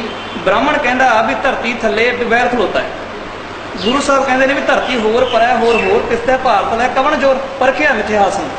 ਕਹਿੰਦੇ ਇਹ ਗਲਤ ਹੈ, ਫਿਰ ਬੈਰ ਕਾਤੇ ਖਲੋਤਾ ਹੈ? ਕਬੀਰ ਜੀ ਆਖਦੇ ਨੇ, ਕਹਿੰਦੇ ਓਏ ਜੋ ਦਿਸੇ ਅੰਬਰ ਤਾਰੇ ਕਿਨੋਂ ਚੀਤੇ ਚੀਤਣ ਹਾਰੇ। ਪਰਖਿਆ ਵਾ ਉਹਨਾਂ ਦੀ ਗੱਲ ਨੂੰ ਵੀ ਦੱਸ ਵੀ ਪੰਡਤ ਅੰਬਰ ਕਾਸਿਓਂ ਲੱਗਾ, ਅੰਬਰ ਕਿੱਥੇ ਲੱਗਿਆ ਵਾ, ਕਾਹਨਾਂ ਟਿਕਿਆ ਹੋਇਆ ਵਾ। ਦਲੀਲ ਦੀ ਕਸਵੱਟੀ ਉੱਤੇ ਜਦੋਂ ਅਸੀਂ ਇਤਿਹਾਸ ਨੂੰ ਰੱਖਾਂਗੇ ਤੇ ਇਤਿਹਾਸ ਸੁਣਾਉਣ ਦਾ ਮਕਸਦ ਸਾਡਾ ਇਹ ਹੋਵੇ ਕਿ ਸਾਡਾ ਜੀਵਨ ਪੁਰਾਤਨ ਗੁਰਸਿੱਖਾਂ ਵਾਲੇ ਸਬਰ ਸੰਤੋਖ ਵਾਲਾ ਜੀਵਨ ਹੋਣਾ ਚਾਹੀਦਾ। ਫਿਰ ਤਾਂ ਅਸੀਂ ਇਤਿਹਾਸ ਸੁਣਾਵਾਂਗੇ ਗੁਰਬਾਣੀ ਅਨੁਸਾਰ। ਸਾਡਾ ਮਕਸਦ ਕੀ ਹੈ? ਇਤਿਹਾਸ ਸੁਣਾਉਣ ਦਾ ਸੰਪਰਦਾਵਾਂ ਸੁਣਾਉਂਦੀਆਂ ਨੇ, ਸਾਡੀ ਸੰਪਰਦਾ ਜੀ ਮਹਾਰਾਜ ਤੋਂ ਚੱਲੀ ਹੈ, ਉਹਨਾਂ ਨੇ ਉਸ ਤਰੀਕੇ ਨਾਲ ਇਤਿਹਾਸ ਸੁਣਾਉਣਾ ਵਾ। ਕੋਈ ਜਿਹੜਾ ਵਿਅਕਤੀ ਆਪਣੇ ਆਪ ਨੂੰ ਸਾਧ ਸੰਤ ਆ ਕੇ ਤੇ ਉਹ ਸਟੇਜ ਦੇ ਉੱਤੇ ਬੈਠਾ, ਉਹ ਇਤਿਹਾਸ ਇਸ ਤਰ੍ਹਾਂ ਸੁਣਾ ਰਿਹਾ ਕਿ ਵੱਧ ਤੋਂ ਵੱਧ ਮੇਰੀ ਪ੍ਰਮੋਸ਼ਨ ਹੋਵੇ, ਉਹ ਉਸ ਤਰੀਕੇ ਨਾਲ ਇਤਿਹਾਸ ਸੁਣਾ ਰਿਹਾ ਹੈ। ਇਤਿਹਾਸ ਲਿਖਣ ਵਾਲਿਆਂ ਦੀ ਮੈਂਟੈਲਿਟੀ, ਉਹਨਾਂ ਦਾ ਜਿਹੜਾ ਰਾਜਸੀ ਪ੍ਰਭਾਵ ਉਹਨਾਂ ਉੱਤੇ ਕੰਮ ਕਰ ਰਿਹਾ, ਉਹਨਾਂ ਉੱਤੇ ਜੋ ਸੰਗਤ ਦਾ ਪੀਅਰ ਪ੍ਰੈਸ਼ਰ ਕੰਮ ਕਰਦਾ, ਆਪਣੇ ਆਲੇ ਦੁਆਲੇ ਦਾ ਪ੍ਰੈਸ਼ਰ ਕੰਮ ਕਰਦਾ, ਰਿਸਕ ਲੈਣ ਦੀ ਭਾਵਨਾ ਘੱਟ ਹੈ, ਸਿਦਕ ਨਹੀਂ ਹੈ, ਦ੍ਰਿੜਤਾ ਨਹੀਂ ਹੈ, ਉਹਨਾਂ ਚੀਜ਼ਾਂ ਦੇ ਨਾਲ ਸਾਡਾ ਇਤਿਹਾਸ ਇਤਨਾ ਗੰਧਲਾ ਹੋ ਗਿਆ ਹੈ ਕਿ ਭਾਵੇਂ ਉਹ ਗੁਰਬਿਲਾਸ ਪਾਤਸ਼ਾਹੀ 6ਵੀਂ ਹੋਵੇ, ਭਾਵੇਂ ਉਹ ਮਹਿਮਾ ਪ੍ਰਕਾਸ਼ ਹੋਵੇ, ਸੰਤੋਖ ਸਿੰਘ ਜੀ ਹੋਰਾਂ ਦਾ ਸੂਰਜ ਪ੍ਰਕਾਸ਼ ਗ੍ਰੰਥ ਹੋਵੇ, ਇਸ ਤੋਂ ਇਲਾਵਾ ਗੁਰਬਿਲਾਸ ਪਾਤਸ਼ਾਹੀ 10ਵੀਂ ਹੋਵੇ, ਸਾਰਿਆਂ ਨੇ ਤਾਣ ਲਗਾ ਕੇ ਗੁਰੂ ਮਹਾਰਾਜ ਦੇ ਜੀਵਨ ਨੂੰ ਵਿਭਚਾਰੀ ਸਾਬਤ ਕਰਨ ਦੀ ਕੋਸ਼ਿਸ਼ ਕੀਤੀ ਹੈ, ਆਲਸੀ ਦਲਿਦਰੀ ਸਾਬਤ ਕਰਨ ਦੀ ਕੋਸ਼ਿਸ਼ ਕੀਤੀ ਹੈ, ਜਾਂ ਸਾਡੇ ਇਤਿਹਾਸ ਨੂੰ ਕਰਾਮਾਤੀ ਰੰਗਤ ਦੇ ਕੇ ਸਿੱਖ ਇਤਿਹਾਸ ਵਿੱਚੋਂ ਜੋ ਉਦਮ ਕਰਕੇ ਸਮਾਜਿਕ ਬਦਲਾਅ ਲਿਆਉਣ ਦੀ ਭਾਵਨਾ ਸੀ, ਜੋ ਕ੍ਰਾਂਤੀ ਦੀ ਭਾਵਨਾ ਸੀ, ਉਹ ਪੂਰਨ ਤੌਰ ਤੇ ਤਹਿਸ ਨਹਿਸ ਹੋ ਚੁੱਕੀ ਹੈ। ਦੇਖੋ ਜੀ, ਇੰਨਾ ਪਿਆਰਾ ਉਪਦੇਸ਼ ਗੁਰੂ ਸਾਹਿਬ ਨੇ ਬਾਣੀ ਵਿੱਚ ਬਖਸ਼ਿਸ਼ ਕੀਤਾ ਆ ਜੀ। ਔਰ ਗੁਰੂ ਸਾਹਿਬ ਦੇ ਉਸ ਉਪਦੇਸ਼ ਨੂੰ, ਇਤਿਹਾਸ ਨੂੰ ਪੇਸ਼ ਕਰਦਿਆਂ ਸਾਨੂੰ ਜ਼ਰੂਰ ਧਿਆਨ 'ਚ ਰੱਖ ਲੈਣਾ ਚਾਹੀਦਾ।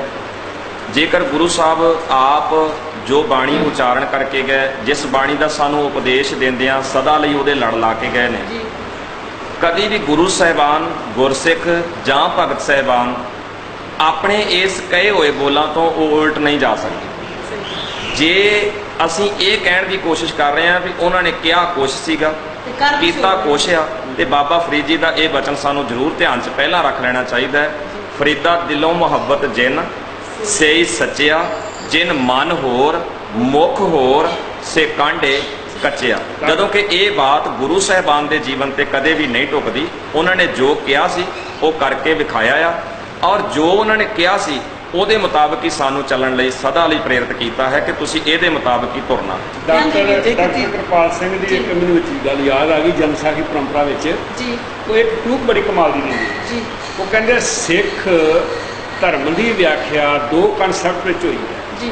ਇੱਕ ਬ੍ਰਾਹਮਣੀ ਕਰਮਕਾਂਡ, ਇੱਕ ਇਸਲਾਮਿਕ ਕਰਾਮਾਤੀ ਕਥਾ ਕਹਾਣੀ। ਇਹਨਾਂ ਦੋ ਕਨਸੈਪਟ ਜਿਹੜਾ ਸਿੱਖ ਸਿਧਾਂਤ ਹੈ ਨਾ ਉਹ ਪੇਸ਼ ਕੀਤਾ ਗਿਆ, ਨਾ ਕਿ ਗੁਰੂ ਗ੍ਰੰਥ ਸਾਹਿਬ ਦੇ ਸਿਧਾਂਤ ਮੁਤਾਬਕ। ਹਾਂਜੀ, ਇੱਕ ਚੀਜ਼ ਜੋ ਖਾਸ ਅਹਿਮੀਅਤ ਰੱਖਦੀ ਹੈ ਉਹ ਸਾਡੇ ਸਾਰੇ ਸਿੱਖ ਜਨਤਾ ਨੂੰ, ਸਾਡੀ ਸਿੱਖ ਲੋਕਾਈ ਨੂੰ ਸਮਝਣ ਦੀ ਲੋੜ ਹੈ। ਜਦੋਂ ਵੀ ਕੋਈ ਇਤਿਹਾਸ ਜਾਂ ਗੁਰਬਾਣੀ ਦੀ ਪ੍ਰੋੜ ਵਿਆਖਿਆ ਜੋ ਵਾਕਈ ਗੁਰੂ ਗ੍ਰੰਥ ਸਾਹਿਬ ਦੇ ਸਿਧਾਂਤਾਂ ਦੇ ਅਨੁਕੂਲ ਹੈ ਉਹ ਸੁਣਾਈ ਜਾਂਦੀ ਹੈ। ਸਾਡੀ ਮਾਨਸਿਕਤਾ ਵੇਖੋ ਵੀ ਜਦੋਂ ਅਸੀਂ ਗੁਰਬਾਣੀ ਦਾ ਸਿਧਾਂਤ ਪੇਸ਼ ਕਰਦੇ ਹਾਂ ਤੇ ਸਾਡੇ ਸਾਹਮਣੇ ਸਾਖੀਆਂ ਦੇਖੋ ਜੀ, ਤੁਸੀਂ ਤੇ ਆਹ ਗੱਲ ਕਹਿੰਦੇ ਹੋ, ਫਿਰ ਆਹ ਸਾਖੀ ਇਸ ਤਰ੍ਹਾਂ ਨਹੀਂ ਵਾਪਰੀ, ਫਿਰ ਆਹ ਸਾਖੀ।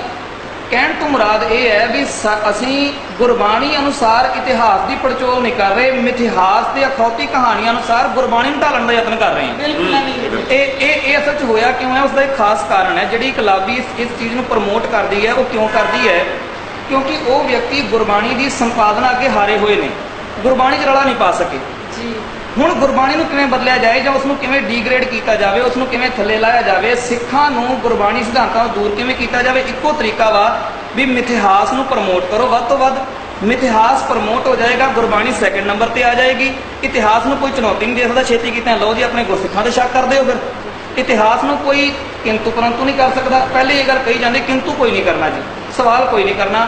ਜਿੱਥੇ ਦਲੀਲ ਦੇ ਆਧਾਰ ਦੇ ਉੱਤੇ ਇਤਿਹਾਸ ਨੂੰ ਪਰਖਿਆ ਨਹੀਂ ਜਾਂਦਾ ਉੱਥੇ ਫਿਰ ਅੰਨੇ ਤੇ ਬੋਲੇ ਵਿਅਕਤੀ ਦਾ ਪੈਦਾ ਹੋ ਸਕਦੇ ਨੇ, ਗੂੰਗੇ ਵਿਅਕਤੀ ਪੈਦਾ ਹੋ ਸਕਦੇ ਨੇ। ਕ੍ਰਾਂਤੀਆਂ ਕਦੀ ਨਹੀਂ ਉੱਠਦੀਆਂ। ਕ੍ਰਾਂਤੀਆਂ ਹਮੇਸ਼ਾ ਉਦੋਂ ਪੈਦਾ ਹੁੰਦੀਆਂ ਨੇ, ਬਦਲਾਅ ਹਮੇਸ਼ਾ ਉਦੋਂ ਹੁੰਦੇ ਨੇ ਜਦੋਂ ਬੁੱਧੀ ਦੇ ਨਾਲ ਕੰਮ ਲੈਣ ਵਾਲੇ ਵਿਅਕਤੀ ਆਪਣੇ ਗੁਰੂ ਦੇ ਉਪਦੇਸ਼ ਅਨੁਸਾਰ ਆਪਣਾ ਸਭ ਕੁਝ ਵਾਰ ਕੇ ਬਦਲਾਅ ਕਰਨ ਵਾਸਤੇ ਬੋਲਦੇ ਵੀ ਨੇ ਤੇ ਸੁਣਦੇ ਵੀ ਨੇ। ਆਪਣਾ ਇੱਕ ਗੱਲ ਨਹੀਂ ਕਿ ਹੋਰ ਜੀ ਗੁਰਬਾਣੀ ਦੇ ਆਧਾਰ ਆਪਾਂ ਇਤਿਹਾਸ ਦੀ ਗੱਲ ਕਰ ਰਹੇ ਹਾਂ। ਜਿਵੇਂ ਮੇਰਾ ਨਗਰ ਧੁੰਦਾ ਉਹਦੇ ਨਾਲ ਹੀ ਥੋੜ੍ਹੀ ਦੂਰ ਇਤਿਹਾਸ ਸ਼ਹਿਰ ਗੋਬਿੰਦਗੜ੍ਹ ਸਾਹਿਬ। ਹੁਣ ਗੁਰੂ ਅਮਰਦਾਸ ਜੀ ਦਾ ਆਪਾਂ ਜਦੋਂ ਬਾਣੀ ਜੋ ਉਪਦੇਸ਼ ਪੜ੍ਹਦੇ ਹਾਂ ਤਾਂ ਉਹਦੇ ਆਓ ਸਿੱਖ ਸਤਿਗੁਰੂ ਕੇ ਪਿਆਰੇ ਗਾਓ ਸੱਚੀ ਬਾਣੀ, ਬਾਣੀ ਤਾਂ ਗਾਓ ਗੁਰੂ ਕੇਰੀ ਬਾਣੀ ਅਸਰ ਬਾਣੀ। ਹੁਣ ਉਹ ਉਪਦੇਸ਼ ਦੇ ਰਿਹਾ ਕਿ ਬਾਣੀ ਗਾਉਣੀ, ਪਰ ਅੱਜ ਦੇਖੋ ਇਤਿਹਾਸ ਜਿਵੇਂ ਵੀਰ ਬ੍ਰਹਮ ਜੀ ਨੇ ਗੱਲ ਕਹੀ ਹੈ ਬਿਲਕੁਲ ਸਹੀ ਗੱਲ ਆ ਕਿ ਉੱਥੇ ਗੁਰੂ ਸਾਹਿਬ ਦੇ ਕੇਸ ਤੇ ਚੋਲਾ ਦਸਤਾਰ ਛੋਟੀ ਜਿਹੀ ਉੱਥੇ ਰੱਖੀ ਹੋਈ ਆ। ਆਏ ਗਏ ਯਾਤਰੂ ਤੇ ਪ੍ਰਭਾਵ ਇਹ ਪੈ ਰਿਹਾ ਵੀ ਗੁਰੂ ਸਾਹਿਬ ਦਾ ਇਹ ਬਹੁਤ ਪਵਿੱਤਰ ਚੀਜ਼ਾਂ, ਇਹਨੂੰ ਅਸੀਂ ਪੂਜਣਾ। ਗੁਰਬਾਣੀ ਦਾ ਉਪਦੇਸ਼ ਸਾਡੇ ਜੀਵਨ 'ਚੋਂ ਪਾਸੇ ਕਰਤਾ ਗਿਆ। ਇਤਿਹਾਸ ਦੇ ਵਿੱਚ ਐਸੀਆਂ ਚੀਜ਼ਾਂ ਸਾਡੇ ਸਾਹਮਣੇ ਗੁਰਦੁਆਰਿਆਂ ਦੇ ਵਿੱਚ ਉਹ ਕਰਾਮਾਤ ਜਿਵੇਂ ਗੁਰੂ ਤੇਗ ਬਹਾਦਰ ਸਾਹਿਬ ਆ ਜੀ, ਉਸ ਆਪਣੇ ਜੀਵਨ ਦੇ ਵਿੱਚੋਂ ਜਾਂ ਬਾਣੀ ਵਿੱਚੋਂ ਸਾਨੂੰ ਵਧੀਆ ਜੀਵਨ ਜਿਉਣ ਦੀ ਪ੍ਰੇਰਨਾ ਦੇ ਰਹੇ ਆ, ਪਰ ਉਹਨਾਂ ਦੇ ਨਾਂ ਤੇ ਭੂਰਾ ਬਣਾਤਾ। ਕਹਿਣ ਦੀ ਗੱਲ ਹੈ ਕਿ ਇਤਿਹਾਸ ਸਾਡੇ ਸਾਹਮਣੇ ਗੁਰਬਾਣੀ ਤੋਂ ਉਲਟ ਪੇਸ਼ ਕਰਤਾ। ਅੱਜ ਜਦੋਂ ਸਾਨੂੰ ਬੁਲਾਰਿਆਂ ਨੂੰ ਸਭ ਤੋਂ ਵੱਡੀ ਸਮੱਸਿਆ ਦਾ ਸਾਹਮਣਾ ਕਰਨਾ ਪੈ ਰਿਹਾ, ਜਦੋਂ ਅਸੀਂ ਗੁਰਬਾਣੀ ਦੀ ਕਸਵੱਟੀ ਦੇ ਇਤਿਹਾਸ ਪਰਖਦੇ ਹਾਂ ਤੇ ਬਹੁਤ ਇਹਨਾਂ ਸਾਨੂੰ ਵਿਰੋਧ ਚੱਲਣਾ ਪੈ ਰਿਹਾ, ਕਿਉਂਕਿ ਬਾਬਿਆਂ ਨੇ ਪ੍ਰਚਾਰਕਾਂ ਨੇ ਇੰਨਾ ਰਲਗੜ ਇਤਿਹਾਸ ਕਰ ਦਿੱਤਾ ਵਾ ਕਿ ਅੱਜ ਸਾਡੇ ਸਾਹਮਣੇ ਬਹੁਤ ਵੱਡੀ ਚੁਣੌਤੀ ਆ ਕਿ ਗੁਰਬਾਣੀ ਪੜ੍ਹੀ ਨਹੀਂ ਜਾ ਰਹੀ, ਗੁਰਬਾਣੀ ਵਿਚਾਰੀ ਨਹੀਂ ਜਾ ਰਹੀ, ਤੇ ਬਹੁਤ ਜ਼ਿਆਦਾ ਡੇਰੇ ਸੰਪਰਦਾਵਾਂ ਜਿਹੜੀਆਂ ਵਾ ਕੱਚਾ ਇਤਿਹਾਸ ਲੋਕਾਂ ਵਿੱਚ ਪੇਸ਼ ਕਰ ਰਹੀਆਂ। ਕਿੰਨੀਆਂ ਮਾਰਕੀਟ ਵਿੱਚ ਪੁਸਤਕਾਂ ਤੁਸੀਂ ਦੇਖ ਲਓ, ਕੁਝ ਉਂਗਲਾਂ ਤੇ ਗਿਣਨ ਵਾਲੀਆਂ ਪੁਸਤਕਾਂ ਜਿਹੜੀਆਂ ਗੁਰਬਾਣੀ ਦੇ ਆਧਾਰ ਇਤਿਹਾਸ ਜਿਹੜਾ ਵਾ ਸੋਧ ਕੇ ਸਮਾਜ ਦੇ ਵਿੱਚ ਪੇਸ਼ ਕਰ ਰਹੀਆਂ। ਲਿਖਾਰੀਆਂ ਨੇ ਮੈਂ ਇੱਕ ਛੋਟੀ ਜਿਹੀ ਗੱਲ ਕਰ ਲਵਾਂ ਕਿ ਕਈ ਇਤਿਹਾਸਕ ਘਟਨਾਵਾਂ ਨੂੰ ਇਸ ਤਰ੍ਹਾਂ ਉੱਤੇ ਪਰਦਾ ਪਾਇਆ ਗਿਆ ਕਿ ਸਿੱਖ ਸੰਗਤਾਂ ਜਿਹੜੀਆਂ ਉਹ ਬਿਲਕੁਲ ਅਣਜਾਣ ਆਪਣੇ ਸੋਚ ਦੀ ਵਰਤੋਂ ਨਹੀਂ ਕਰਦੀਆਂ। ਜਿਵੇਂ 10ਵੇਂ ਪਾਤਸ਼ਾਹ ਜੀ ਦੇ ਬਾਬਤ ਇਹ ਪ੍ਰਚਾਰ ਕੀਤਾ ਜਾਂਦਾ ਜੀ ਉਹ ਜੋਤੀ ਜੋਤ ਸਮਾਏ ਨਹੀਂ, ਘੋੜੇ ਸਮੇਤ ਆਲੋਪ ਹੋ ਗਏ। ਇਸੇ ਤਰ੍ਹਾਂ ਖੰਡੇ ਬਾਟੇ ਦੀ ਕੋਲ ਸਮੇਤ ਤੰਬੂ ਦੇ ਵਿੱਚ ਕੀ ਹੋਇਆ, ਜਾਂ ਗੁਰੂ ਨਾਨਕ ਸਾਹਿਬ ਜੀ ਦਾ ਜਦੋਂ ਅਸੀਂ ਅੰਤਲਾ ਸਮਾਂ ਉਹ ਕਿਤਾਬਾਂ ਵਿੱਚੋਂ ਪੜ੍ਹਦੇ ਹਾਂ ਲਿਖਾਰੀ ਜਾਂ ਜਿਹੜੀਆਂ ਸਾਖੀਆਂ, ਉੱਥੇ ਵੀ ਇਹ ਦਰਸਾਇਆ ਗਿਆ ਕਿ ਮੁਸਲਮਾਨ ਅਤੇ ਹਿੰਦੂ ਵੀ ਨੇ ਜਿਹੜੇ ਉਹ ਲੜਦੇ ਨੇ ਕਿ ਇਹ ਸਾਡਾ ਗੁਰੂ ਸੀ। ਤੇ ਜੇ ਥੋੜੀ ਜਿਹੀ ਦਿਮਾਗ ਦੀ ਵਰਤੋਂ, ਅਕਲ ਦੀ ਵਰਤੋਂ ਕੀਤੀ ਜਾਵੇ ਤਾਂ ਉਦੋਂ ਜਿਹੜੇ ਸਿੱਖ ਸਨ, ਬਾਬਾ ਲਹਿਣਾ ਜੀ ਕਿੱਥੇ ਸਨ, ਬਾਬਾ ਬੁੱਢਾ ਜੀ ਕਿੱਥੇ ਸਨ, ਫਿਰ ਉਹ ਸਿੱਖ ਕਿੱਥੇ ਸਨ? ਸੋ ਉੱਥੇ ਅਕਲ ਦੀ ਵਰਤੋਂ ਸਾਨੂੰ ਆਪ ਕਰਨੀ ਪਏਗੀ। ਇਹ ਜਿਹੜੇ ਬਹੁਤ ਸਾਰੇ ਪਰਦੇ ਅਜੇ ਪਏ ਹੋਏ ਨੇ। ਜਿਵੇਂ ਵੀਰ ਸਰਜੀਤ ਸਿੰਘ ਜੀ ਨੇ ਗੱਲ ਕੀਤੀ ਜੀ ਗੁਰੂ ਅਮਰਦਾਸ ਜੀ ਦੇ ਜੀਵਨ ਵਿੱਚੋਂ ਤੇ ਉਹਨਾਂ ਦੀ ਬਾਣੀ ਵਿੱਚੋਂ। ਗੁਰੂ ਅਮਰਦਾਸ ਆਪ ਆਨੰਦ ਸਾਹਿਬ ਬਾਣੀ ਅੰਦਰ ਕਿੰਨਾ ਪਿਆਰਾ ਮੁਖਵਾਕ ਦਿੰਦੇ ਆ, ਜੇ ਕੋ ਗੁਰ ਤੇ ਬੇਮੁਖ ਹੋਵੇ ਬਿਨ ਸਤਿਗੁਰ ਮੁਕਤ ਨਾ ਪਾਵੇ।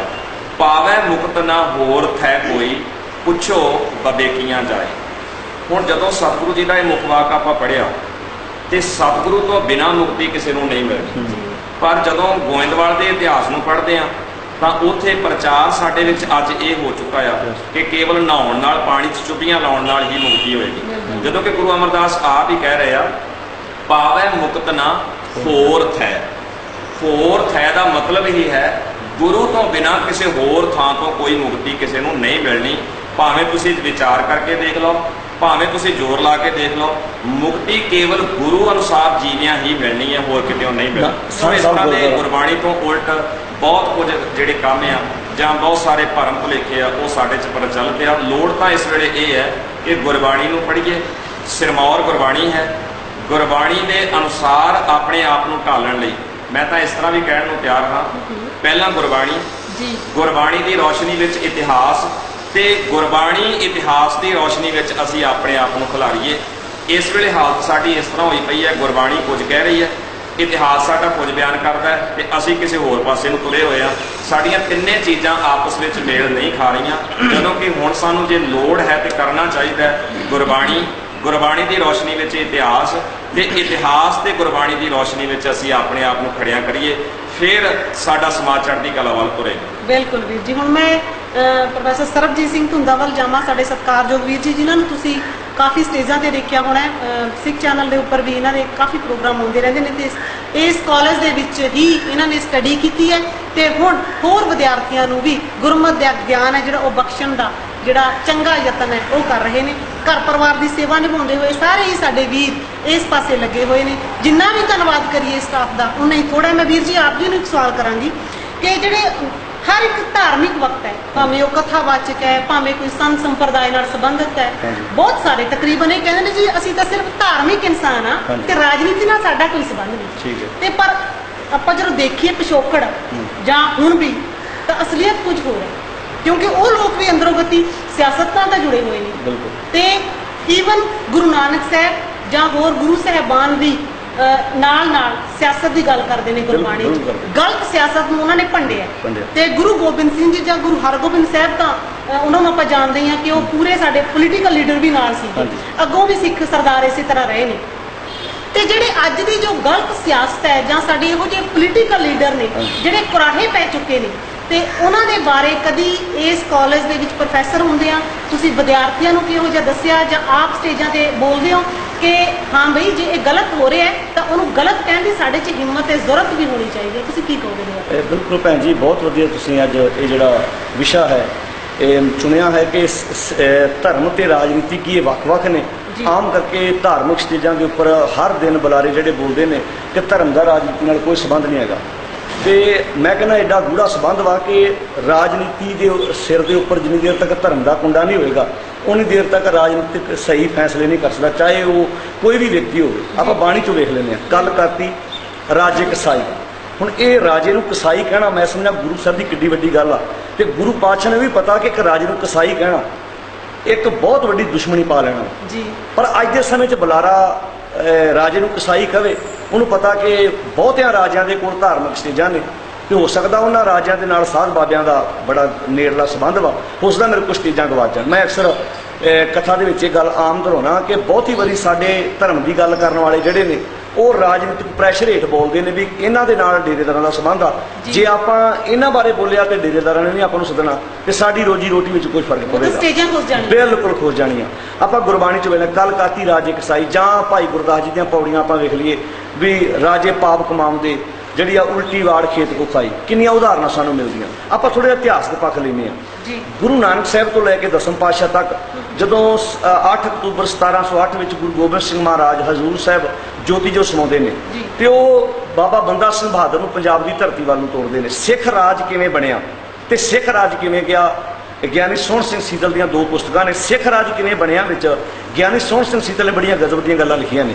ਜਦੋਂ ਬਾਬਾ ਬੰਦਾ ਸਿੰਘ ਬਹਾਦਰ ਨੂੰ ਉਹ ਪੰਜਾਬ ਨੂੰ ਤੋਰਦੇ ਨੇ ਤੇ ਜਦੋਂ ਸਰਹੰਦ ਨੂੰ ਫਤਿਹ ਕਰਦਾ ਬਾਬਾ ਬੰਦਾ ਸਿੰਘ ਬਹਾਦਰ, ਪੰਜਾਬ ਦਾ ਬਾਦਸ਼ਾਹ ਪਹਿਲਾ ਬਾਬਾ ਬੰਦਾ ਸਿੰਘ ਬਹਾਦਰ ਬਣਦਾ ਤੇ ਸਰਹੰਦ ਦਾ ਪਹਿਲਾ ਸੂਬੇਦਾਰ, ਪਹਿਲਾ ਸੂਬਾ ਸਰਹੰਦ ਸੀ ਵਜ਼ੀਰ ਖਾਂ, ਪਹਿਲਾ ਜਿਹੜਾ ਸੂਬੇਦਾਰ ਵਾ ਉਹ ਸਰਦਾਰ ਬਾਜ ਸਿੰਘ ਨੂੰ ਬਣਾਉਂਦਾ।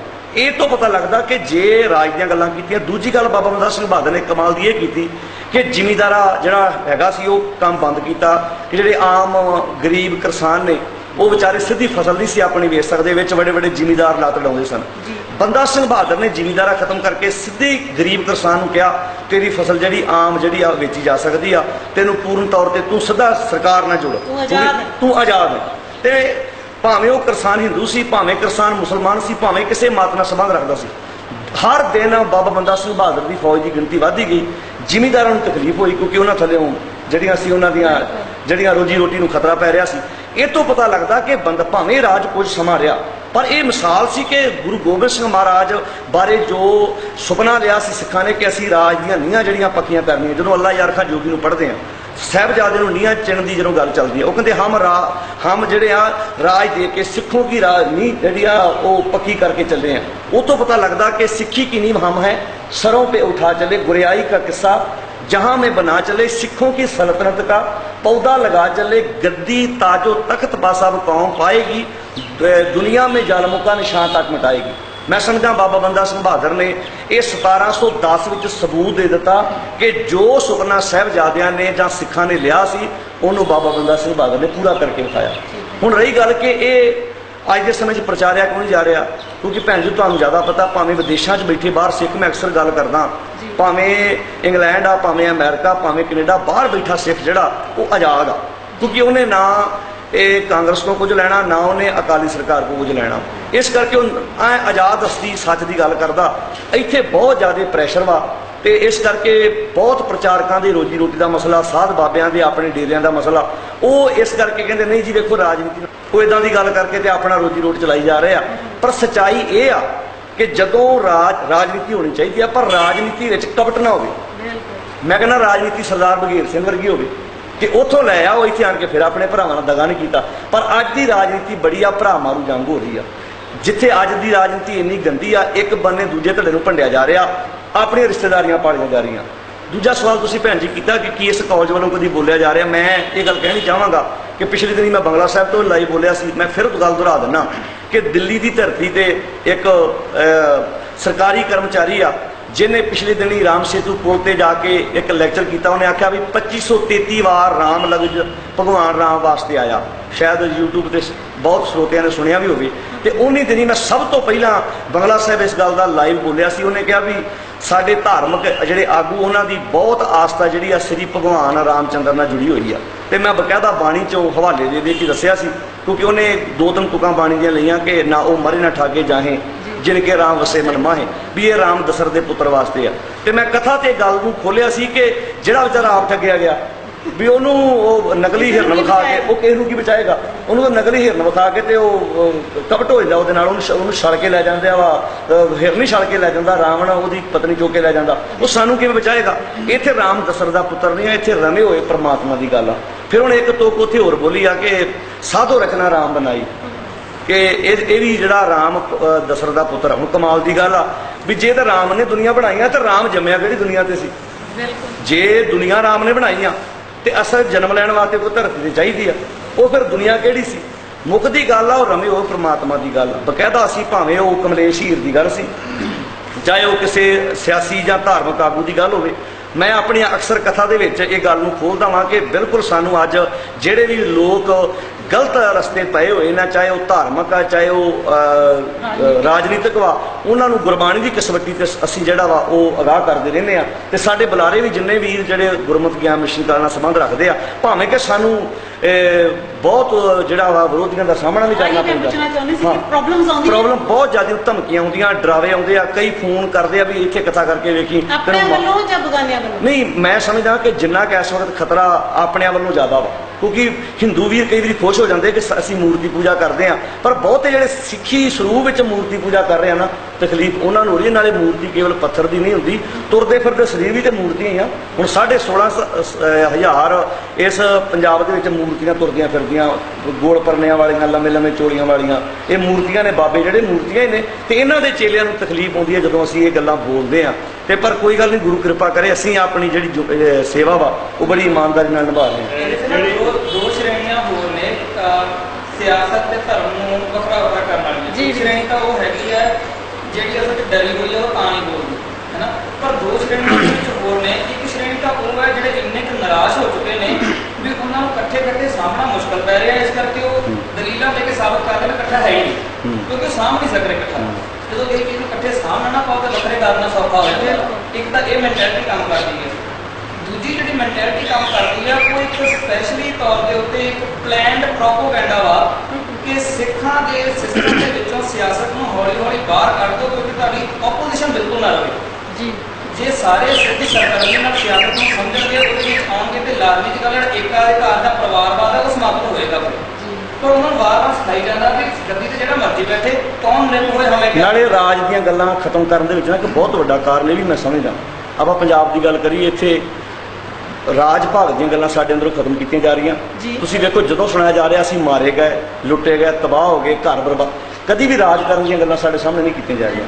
ਕਦੀ ਸਾਡਾ ਗਵਰਨਰ ਆਪਣਾ ਸੀ, ਕਦੀ ਬਾਦਸ਼ਾਹ ਸਾਡਾ ਆਪਣਾ ਸੀ, ਕਦੀ ਬਾਦਸ਼ਾਹ ਬੈਠਾ ਸੀ ਤੇ ਉਹਦੇ ਕੋਲ ਹਰ ਇੱਕ ਬੰਦਾ ਜਿਹੜਾ ਸੁਖੀ ਜੀਵਨ ਬਤੀਤ ਕਰਦਾ ਸੀ, ਚਾਹੇ ਹਿੰਦੂ ਸੀ ਚਾਹੇ ਮੁਸਲਮਾਨ ਸੀ। ਸਾਡੇ ਵਿੱਚ ਕੀ ਪ੍ਰਚਾਰਿਆ ਜਾ ਰਿਹਾ? ਮਾਲਾ ਫੇਰੀ ਜਾ ਰਹੀ ਹੈ, ਸਿਨਣ ਕੀਤਾ ਜਾ ਰਿਹਾ ਭੋਰਿਆਂ 'ਚ, ਮਤਲਬ ਐਡੀ ਮਾਰਸ਼ਲ ਕੌਮ ਨੂੰ ਭੋਰਿਆਂ 'ਚ ਲਿਆ ਕੇ ਬਣਾਤਾ। ਵੀਰ ਜੀ ਹੋਰ ਮੈਂ ਗੱਲ ਕਰੂੰਗੀ, ਮੈਂ ਬਾਬਾ ਦੀਪ ਸਿੰਘ ਜੀ ਦੀ ਜਿਹੜੀ ਤਸਵੀਰ ਹੈ ਨਾ ਪਹਿਲਾਂ ਦੇਖਦੀ ਹੁੰਦੀ ਸੀ ਕਿ ਉਹਨਾਂ ਨੇ ਖੰਡੇ ਨਾਲ ਏਦਾਂ ਲਕੀਰ ਖਿੱਚੀ ਹੋਇਆ ਤੇ ਪਿੱਛੇ ਅਣਖੀਲੇ ਨੌਜਵਾਨ ਦੇ ਖੜੇ ਹੋਏ ਨੇ ਤੇ ਉਹ ਲਕੀਰ ਕਹਿ ਰਹੇ ਨੇ ਵੀ ਟੱਪ ਕੇ ਅੱਗੇ ਆਓ ਜਿਨ੍ਹਾਂ ਨੇ ਜਿੱਦਾਂ ਅੰਮ੍ਰਿਤਸਰ ਪੁੱਜਣਾ ਹੈ, ਬਦਲਾ ਲੈਣਾ।